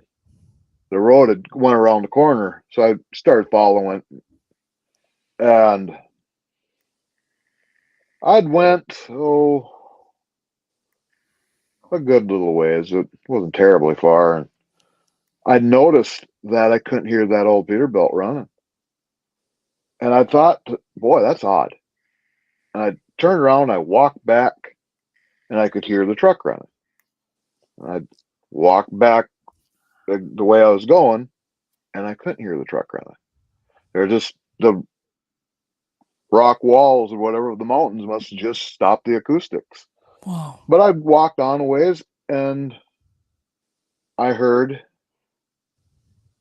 these two beings talking to each other. And it's what you hear on the Sierra sounds, but the fast, not the sounds that you normally hear with those, the argumentative part when Ron was copying or mimicking them. Yep. It was the faster talk. So a little bit there's kind of an Asian samurai, people call it a samurai. Yep. Chatter or whatever. Yep. That's a good. Yeah, they. But I was going to mention too, I really want to get this out, and you can agree or disagree, Jason, but from just meeting you last night, Jason is a field researcher. He's not an internet researcher. He's in the woods, not in the computer. Thank you. Which we need more of. We need the first-hand research. Exactly. So, but I do know that about you, Jason. You're hardcore. Jason, you're in the trenches, not in front of the cushy computer. You're not a keyboard warrior. You're the real deal. You want to go out? I'll take you out.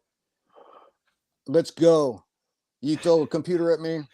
Yes. I'm done. So that's a good analogy right there.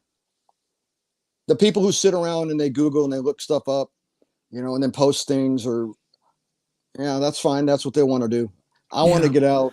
And Jason, for not knowing what people can tease Jason for not knowing what the Moorhead sounds are, but I can believe he doesn't have time to listen to the damn Moorhead sounds. He's out listening to them in the woods.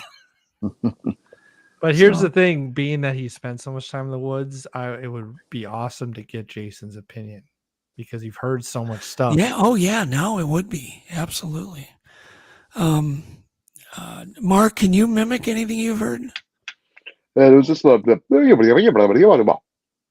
that's just like you hear on the Sierra sound, so to speak. Yeah. It's the fast talk, though. Really quick. Nothing you can really make out. Did you hear like multiple tones, or really quick tone changing? Oh yeah, yes. Now you say that. Yes, like as you're talking, the tone of your voice. Yes, you could hear that. I said there's two of them going back and forth, and they were calm. High, low, high. Yeah, and one had a higher voice. One had I'm assuming they're both female, but I listened to them, and I was dumbfounded. I walked up on this little rise, and they sounded like they were right on the other side of it. I walked up there, and there was nothing there. And I don't know. I've always wondered if I saw something and my brain wouldn't let me see it. If that makes sense. I but it stopped. When I walked up there and I looked down, there's a patch of huckleberries, and they were ripe. I looked down into those huckleberries and I said, there was nothing there. Wow. But I had the voices, they change. It's like when you turn your head and you see somebody, you're conversing with a friend, and you turn your head and you see the neighbor across the street that you don't like, and you quit talking. That's how I felt. It was just like that. They stopped talking. And I'm standing there going, looking around, and I heard one of them must have mimicked like a wolf's whine. And that was enough for me. I turned around, walked down that little rise, walked right back to that Peterbilt, got in it, drove by them, and went and found the blade with the truck. I was done walking that day. Then that's how I started researching or looking into Bigfoot, and how I had met Jason is because of that encounter. Very interesting. So have you formed any opinions? Jason, we'll start with you. Have you formed any opinions as to what they are? What is their, all creatures have a purpose, I think, in the woods. I don't think anything's here for no reason. Have you formed any opinions that you just want to share? I'm going to share this with everybody out there who's listening. Mark knows where I stand. I believe I had one of the best, clearest, upfront, face-to-face encounters that anybody else has ever had. I've listened to all the stories. I've read a lot of reports. I've done this I started this in 2013 after this encounter. They're real. They're real as you and I. People mentioned that they could be interdimensional. Okay, let's just not even go to that down that rabbit hole. Let's just talk about flesh and blood, living being. They're here. They're on every bit of, I believe they're on every little bit of ground, or have been on this planet for a long time. Maybe they have died out in certain areas, but they sure as heck are up in my area. And there's enough to keep a viable breeding population going.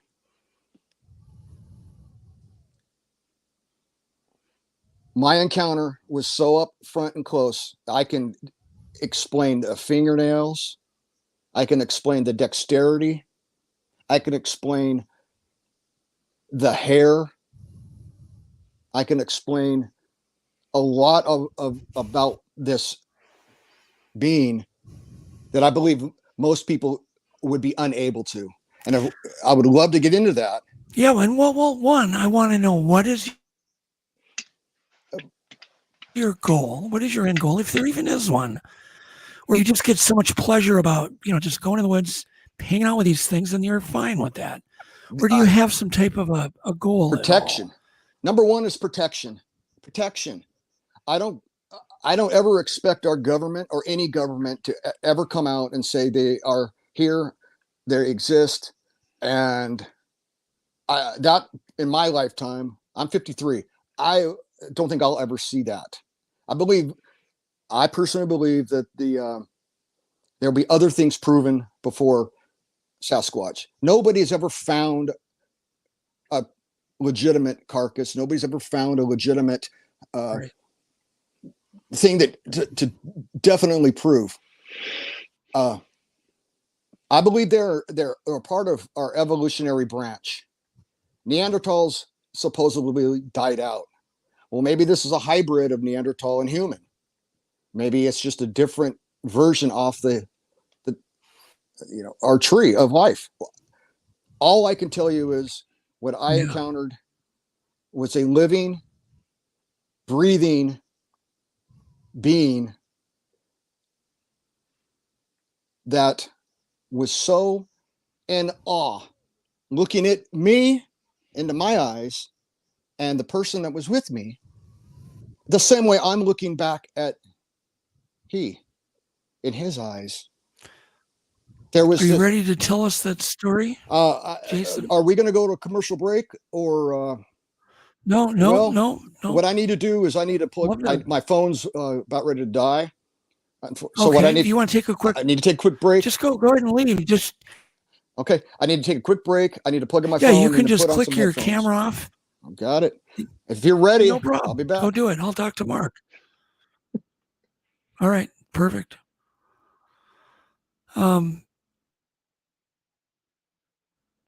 Not making a bigger deal out of your sighting in Minnesota. That's just crazy. That's like the creepiest thing ever. Just be looking out your own window at your own home that you live at and seeing this huge creature walk by. And not very far from the Mille Lacs Lake Casino or the Mille Lacs Band Casino in Hinckley. Where I had my sighting. Oh, really? That's where my sighting was with a vet, and I had a witness, and it was.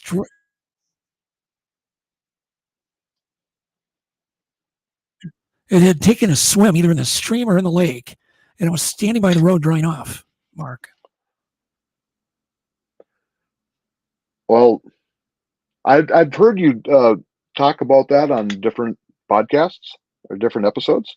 Yep. It's a little hard with you going in and out. It's a little hard to keep up a bit. Oh, that's fine. I know what I saw. I'm not going to say I had a conical head, but it wasn't real rounded either. I mean, it wasn't like mine. You could see the hair flowing down its back, but I never saw its face. I just saw it walking away from me, basically. Did you notice long hair coming off the bottom of the arms, Mark? I did. Off the back of I did. That I did. The arm. Oh, you did? Yes, I did notice hair on its back, on its arms, long hair. The hair on its back was almost flowing, if that makes sense. The reason I'm asking, I do wonder if we saw the same creature. The one we saw was also brown. It had long hair coming on the back of its arms. I mean, really long. Wavy, but clean. The thing was really arms back and forth, and that was huge. I mean, this was a monster animal.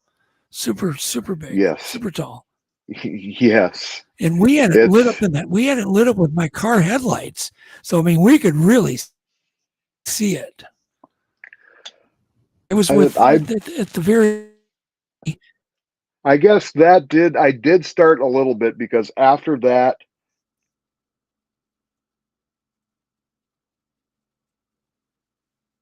it's all right. There's a big delay. I don't know what's going on. Huge delay. I was going to say we saw it in the lights so clear. It was incredible. We were within 5, 6, 7 feet of it at the most, 7 feet at the most of the creature in the headlights, and that's so it was really cool. Go ahead, just tell us more about the location and what you think you saw. Long hair, was it wavy? Was it wavy. Straight? It was wavy. Like I said, it was almost wavy. Like it was flowing. It's. Yvette described it as snuffleupagus. I guess I could see that. And it was massive. That was probably when I first noticed it. I guess I was in my house, obviously, but it wasn't very far from my house. It was probably 30 yards. Wow. And it's a split entry. And I happened to be standing at big picture windows in the front upstairs, and I happened to be standing there and looked down, and seen it. And it was by my pickup, and I said it was walking away from me. And I thought, what in the world is that thing? You know, and that I'd seen the Patterson Gimlin on In Search of and whatever when I was a kid. So I had a pretty good idea of what it was. I know, but did you right away go, that's a Bigfoot? I just saw a Bigfoot. No, did you I didn't tell anybody? I did not. All I said to the guy I was talking to is, when he said, "Oh, it's the neighbor's horse," well, that horse is on 2 feet. And for a little bit, I did not talk about it for quite a while. And therefore, even to myself, for a while, I didn't really put a whole lot of, okay, that was a Bigfoot. I didn't, like I said, I did not see it from the front. I don't see, it wasn't a person. They don't make people that big. They're too big. It's huge. Okay, but I want to know, did you fall asleep then? Did you fall asleep fear? Did you beef up your locks the next day? Did you add more porch lights? Did you do anything? Nothing. Nope. I watched it. It was nonchalantly walked across my yard, got over by the barn, and there's a machine shed that it went off at an angle, and it took a 90-degree, went down this little hill, and then he was out of the light from my yard light. And so there was no more seeing him. And like I said, I tried to track it. Ground was frozen. So I just gave up on it. And then I just never really worried about it again. But I was only there another, I think I sold the place 6 months later. Something like that. Did you tell the new owner? He was...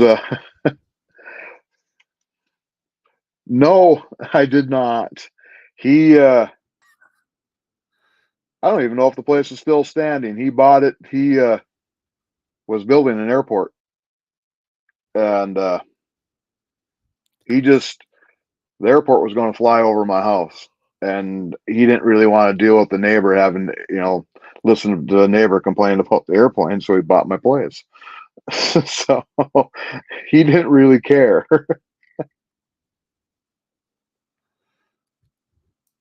Crazy. That's absolutely nuts. Hey, Jason's back.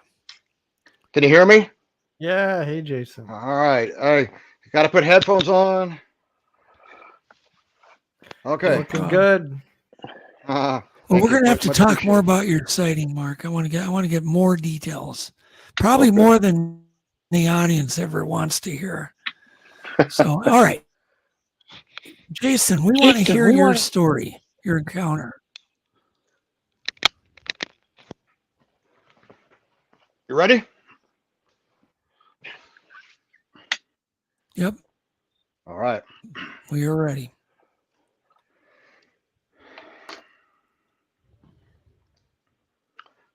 August 2013. Pretty warm day. Huckleberries are out in abundance. And my family and I decide to go out for a drive to this particular trail that we walk, that we love walking. And I'm going to divulge the location regardless of who might visit this area. National Forest. It's open to everybody. So I don't mind letting people know. This is a trail called Hoodoo Canyon, Hoodoo Canyon. It's in Ferry County. And the trail is 1.7 miles from the start to the lookout. And the lookout overlooks this Hoodoo Canyon. And the area is so isolated and pretty far off the beaten path. but we love walking it to get to the lookout. And I don't mean a tower. I mean a flat spot at the peak of this ridgeline where you overlook this canyon. Once we're there, we just sit around and enjoy the view and walk back down, head home. My wife, my son, my daughter, and our dog. We've walked this trail countless times. We know each switchback. We know where rest spots are at. And here we go. On the first leg up, we hadn't even been walking for maybe 20 minutes. And my son is ahead of us, a couple 100 yards up ahead. He knows the trail just as well as I do. So I have no problem with him skirting up ahead. We catch up to him, and he stopped in the middle of the trail, and he's looking to his right. And he says, "Dad, there's something over in that side of the forest spot in the distance that he heard crashing through the trees." And I mean, what do you mean? He goes, "Well, it sounds like it was, walking and smacking around and rustling the branches, just making a bunch of noise." None of us behind him heard this. And I chalked it up to, it's probably a moose, maybe free range cattle. So we just continue to mosey on up as a group. Again, my son is ahead of us. He stops again a few minutes later, and he says, "Dad, I hear it again." Now, remind you, I'm hard of hearing. My wife hears it. My daughter heard it, and but I didn't. So as we're working our way up this trail, I couldn't count how many times one of us, excluding myself, had stopped the group and says, "There's something over there. There's something over there." And again, I chalked it up to moose, because there's a lot of moose in the area. Again, or the free range cattle. And this continued to happen until we got to the lookout, the spot where we stop and rest. But my son had bounded forward. He kind of trotted up to get up to the lookout before everybody else. And once we caught up, he wasn't where he's supposed to have been. And I had this gut wrenching feeling that he had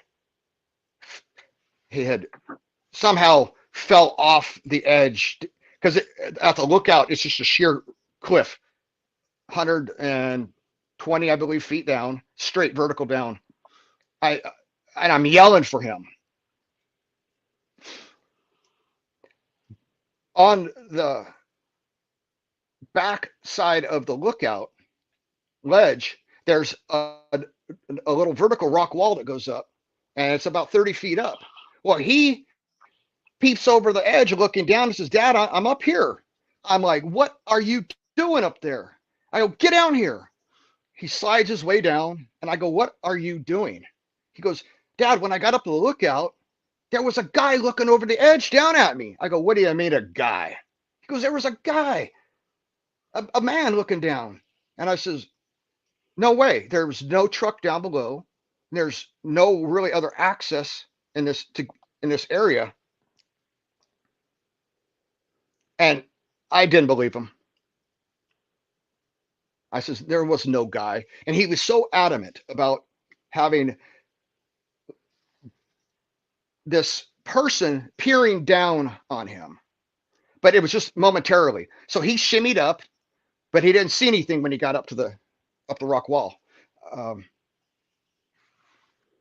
So we sat there, and enjoyed our half an hour of respite.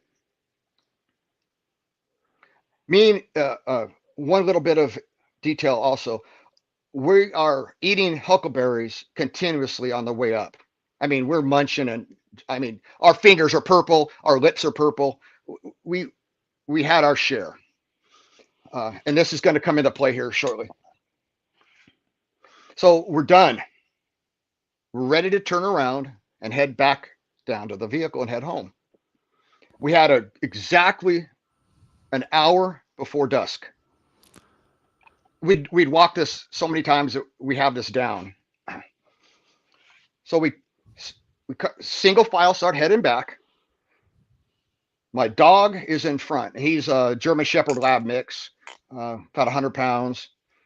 Then my wife and my son in front of myself. I'm in the rear. I'm at the back.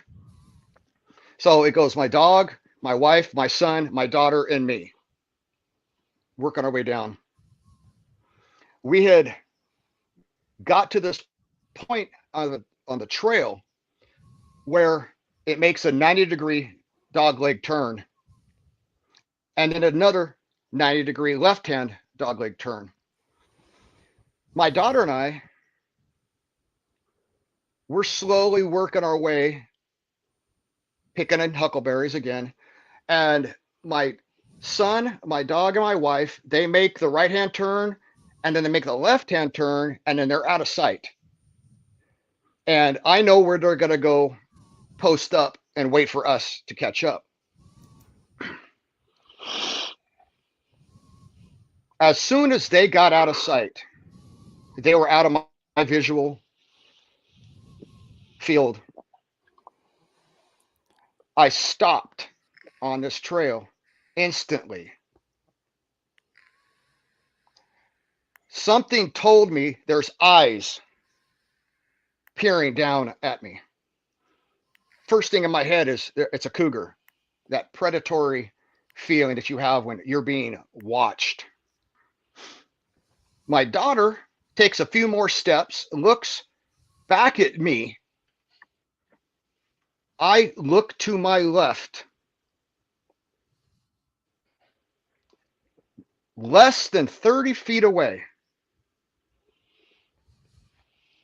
with its back against a tree, underneath the boughs of this pine tree, with its back against the tree, it's just sitting like this on its butt in the middle of a huckleberry patch,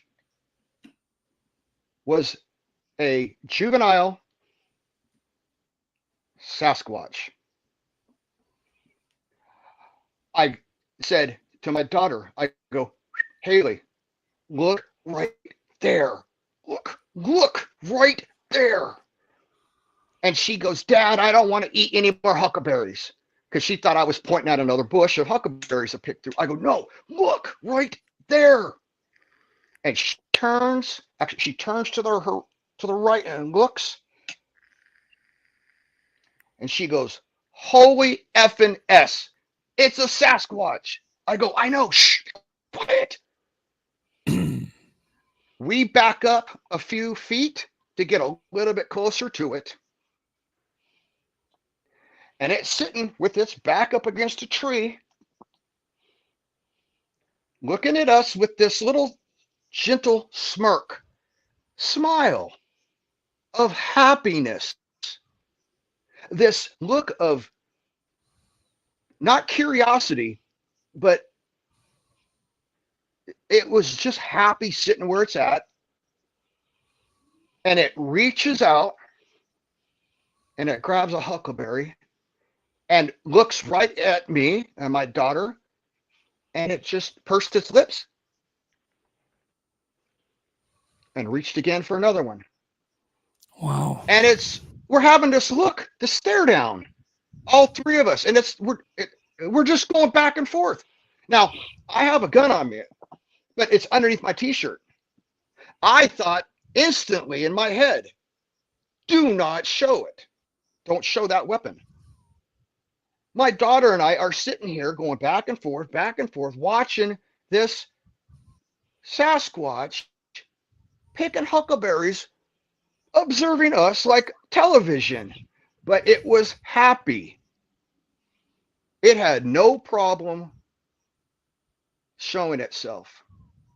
And I'm going to pause there for a minute. So what I believe was the whole trek up the trail, this or one was side hilling us. As we were working our way up, it was coming up. And it got up to this lookout, above the lookout, I'm sorry, as my son got there, and I believe they were looking at each other. I think that's what my son saw. He won't talk about it. I can't get him to talk about it. But we sat there probably for 5 minutes easily, having this three-way visual stare down. And I am looking at this thing and I'm taking photographic snapshots in my head continuously. I'm observing everything because I can't believe what we're looking at. The error I made was this. Again, this is in 2013. We're talking about crappy little flip phones. The cameras, I don't even know if they were reliable. But we left. We didn't even bring water with us because we're so used to this trail. But we left our phones in the truck. Now, what a mistake that is. So, the point I want to make about intelligence was how it was posted up with its back against the tree. As we walked by its right side, it would have been on our left side, but we didn't see it visually looking forward. I felt it, and I didn't even see it in my peripheral. I just felt eyes. What I can't explain is how my dog didn't pick up on it. My wife passed it. My son passed it. I just happened to have been aware enough to sense something. Now, as we're sitting there looking at this, and I'll get to the detail here real quick. It is continuing to eat huckleberries like popcorn at a movie. Just slowly grabbing them. It was so young and youthful, it didn't have a wrinkle on its face. When people have the stereotypical Sasquatch, it's got a snarl, or it's got that mean scowl, or aggressive look. Oh, this little kid looked like it should be in middle school. But it wasn't little, by no means. It was a dark, almost chocolate brown color. And I'm gonna make fun of somebody here real quick. Almost the color of Mark's head. He's got that tan sun, that brown. It had that color, but dark, almost streaks in it. You could see the muscle formation of its chest and its arms. The hair was not long. It did not have that, like the Jack Link's commercial, that that typical scruffy look. This thing looked clean, manicured, healthy, and young, and it was happy as can be where it was at. Its eyes, yes, looked human, pretty big, pretty large, but I couldn't pick out the pupils. I do know it had a very dark, almost black iris. Perfectly shaped lips, as if it had never shaved. Just that clean baby face. Peach fuzz. There wasn't right. Excuse me. Its hands, of course, were extremely large. Each fingernail was dark black, but not long or claws. It had human It was human fingers and the fingernails. So I was waiting to see like broken fingernail tips or oh, these were almost like perfectly bitten and clean, like it had just had a manicure. Was there contrast between the skin color and the nails? Of course. The skin was a little lighter than the fingernails, but the fingernails were solid black. I'll never forget that. But just a couple shades lighter of its skin. But it did not have the long growth that you visually imagine when you imagine a Sasquatch. This was a kid. I always have called it a teenager. That's what it looked like to me. Not a little, I'll get to the size here shortly. But again, it was absolutely posted up, watching single file until I stopped, and I expected it to aggressively do something, but it never happened. It just sat there and enjoyed what it was watching while my daughter and I are enjoying watching it. Did you see the teeth? No, because it was pursing its lips. Yes. Each huckleberry with its lips. Each one was slow and deliberate. I observed the chest, your breathing, just shallow. Now, at this point in time, I could hear my wife, my son. I didn't hear my dog, but I heard my wife and my son coming back. Here, I knew they were going to be coming around this bend, and then I knew as soon as they came around the bend, I was going to tell them, come up here, slow, and grab the dog. Because I don't want my dog to all of a sudden see it, and now we got a problem. But by the time that I heard my son and my wife and my dog coming, I told my daughter, go, start slowly walking away. Just go. And we started to walk away. The last glimpse I had as I turned around to look, I don't want to get graphic here, but as it stood up,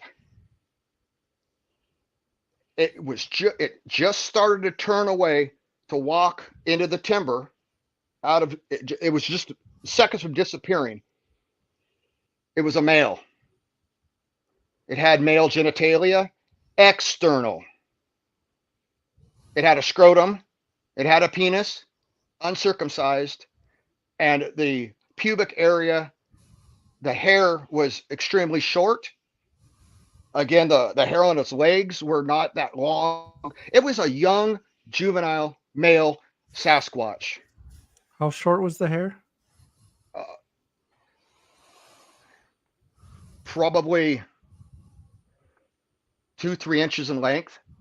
2 or 3 inches. Except for on the top of its head. It had almost a part, and it kind of had this.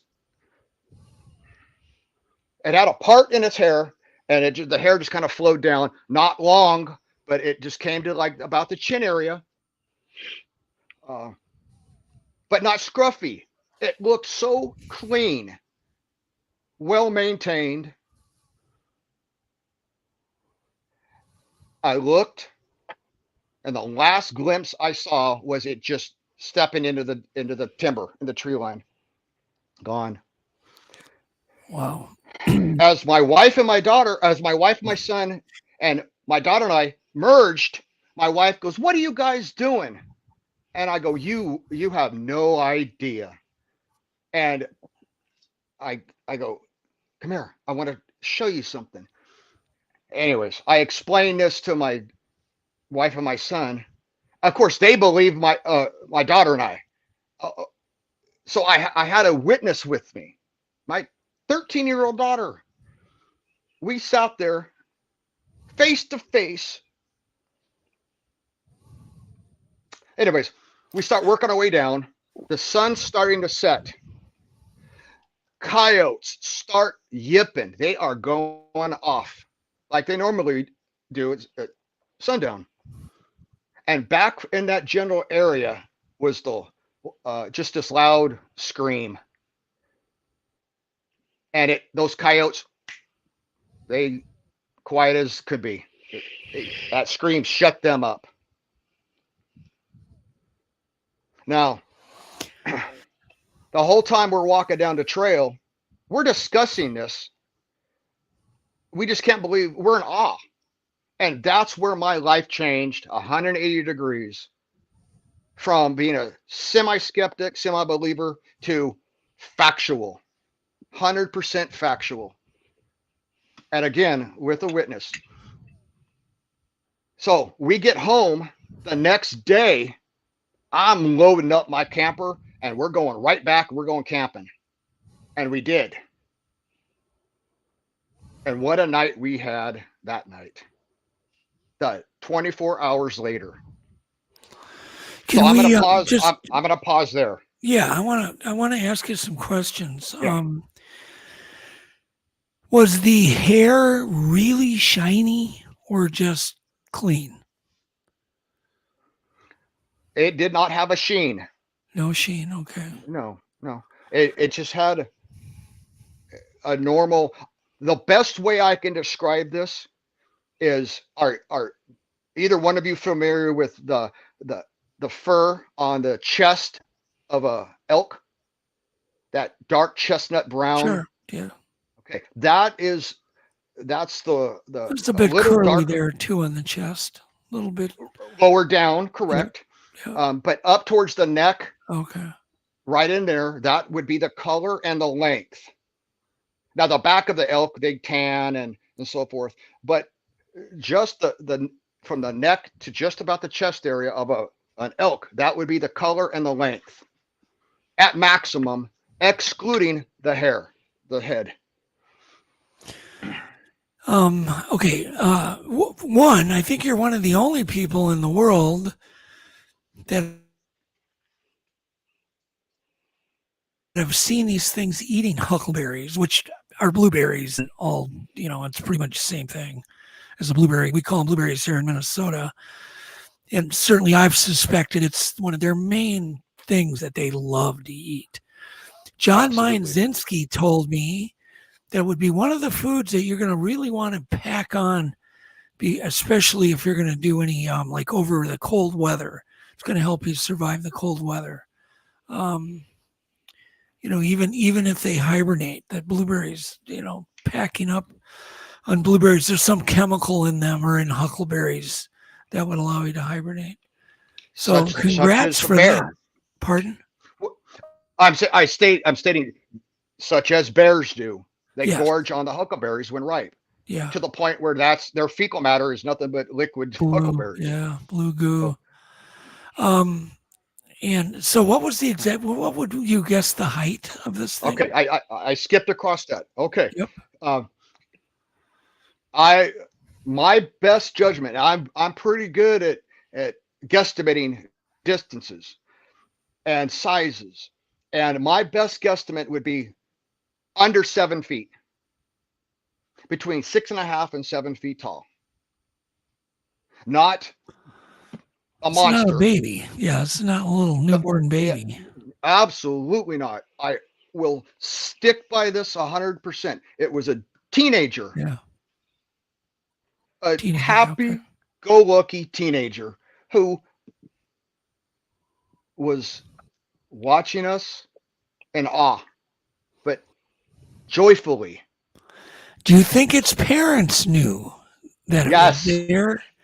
Absolutely, and that's where that's where I'd like to get to the point where it was posted up.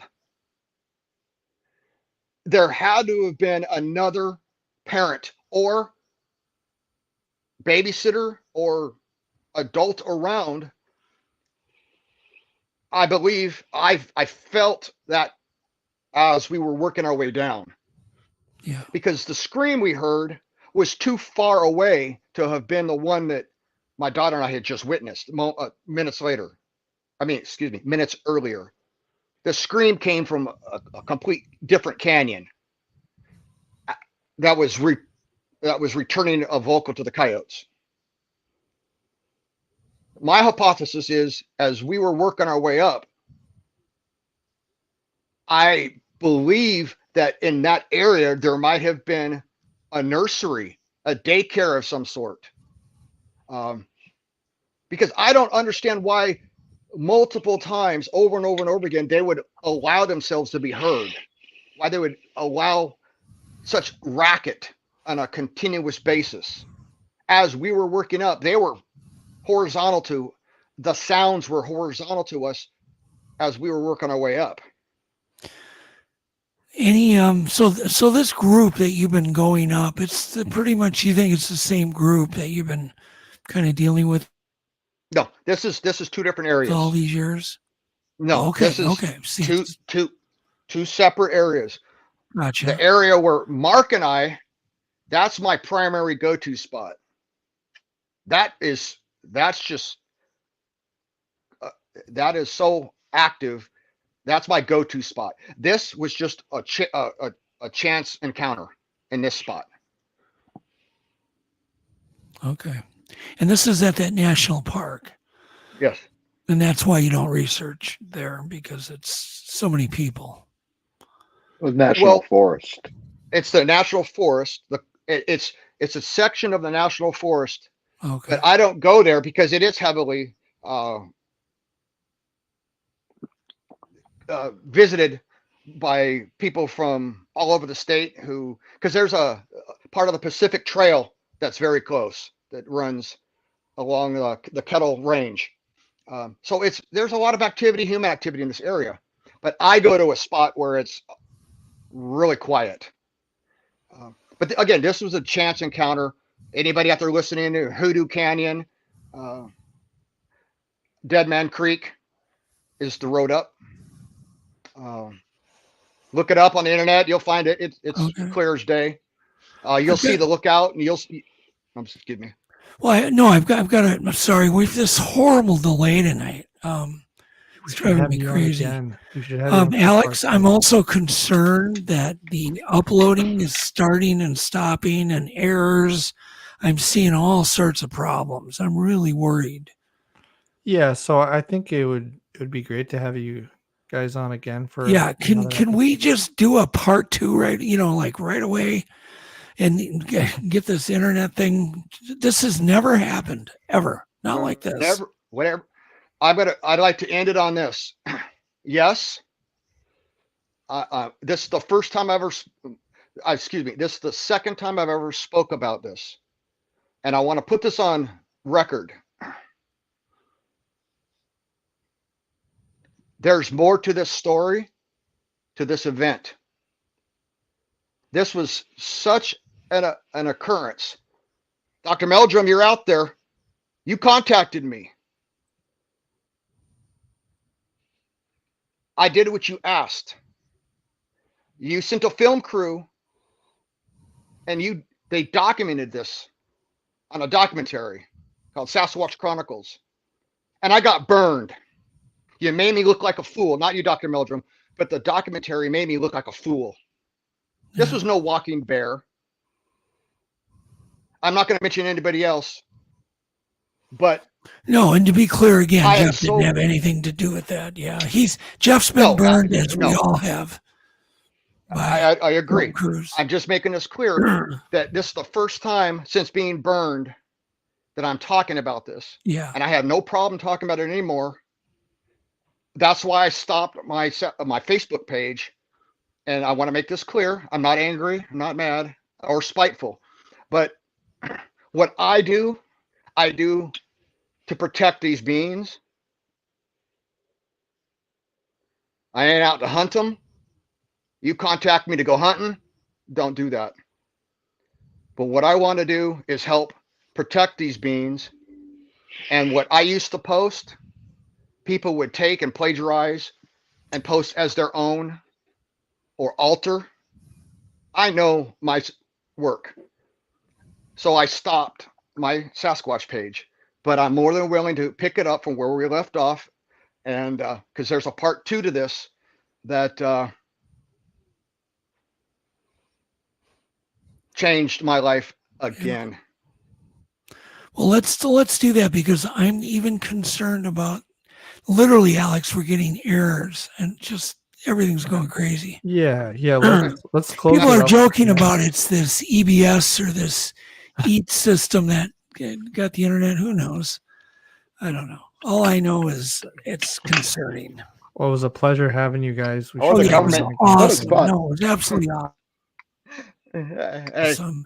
And I just apologize for all these technical glitches, and that's why problems. That's why I'm a woods guy. I don't want to deal with this. Exactly. That's why I'm out in the bush doing what I do. I just want to put it out there that there are a few legit people who are really trying to do the right thing, who are really trying to shed light on these lovely beings. And there's a lot of people out there that are fakers and liars. Let's not go that route. Let's keep this focused on exactly facts, and we'll take it from there. Well, awesome. Thank you, Jason. Thank you, Mark. And then we'll get with you. You bet. And we'll get into part 2. Just pray this recording got done properly. I'm a little worried. Yeah. So anyhow, no, we can do it again. We can do it again. Yeah. More than happy. More than willing. It could happen. It could happen. You guys are amazing. Thank you so much, and I'm just so happy to meet both of you. So well, thank you for having us. We need more people like this. So signing off. Thank you. Thanks everybody in chat, and tons of people in chat. Thank you, everybody, and we will talk soon. Good night, everyone. Good Call night. you up in the middle of the night. Been bothered by dreams, ain't feeling alright. You give me comfort, say just give it some time. By the end of our talk, I'm feeling just fine.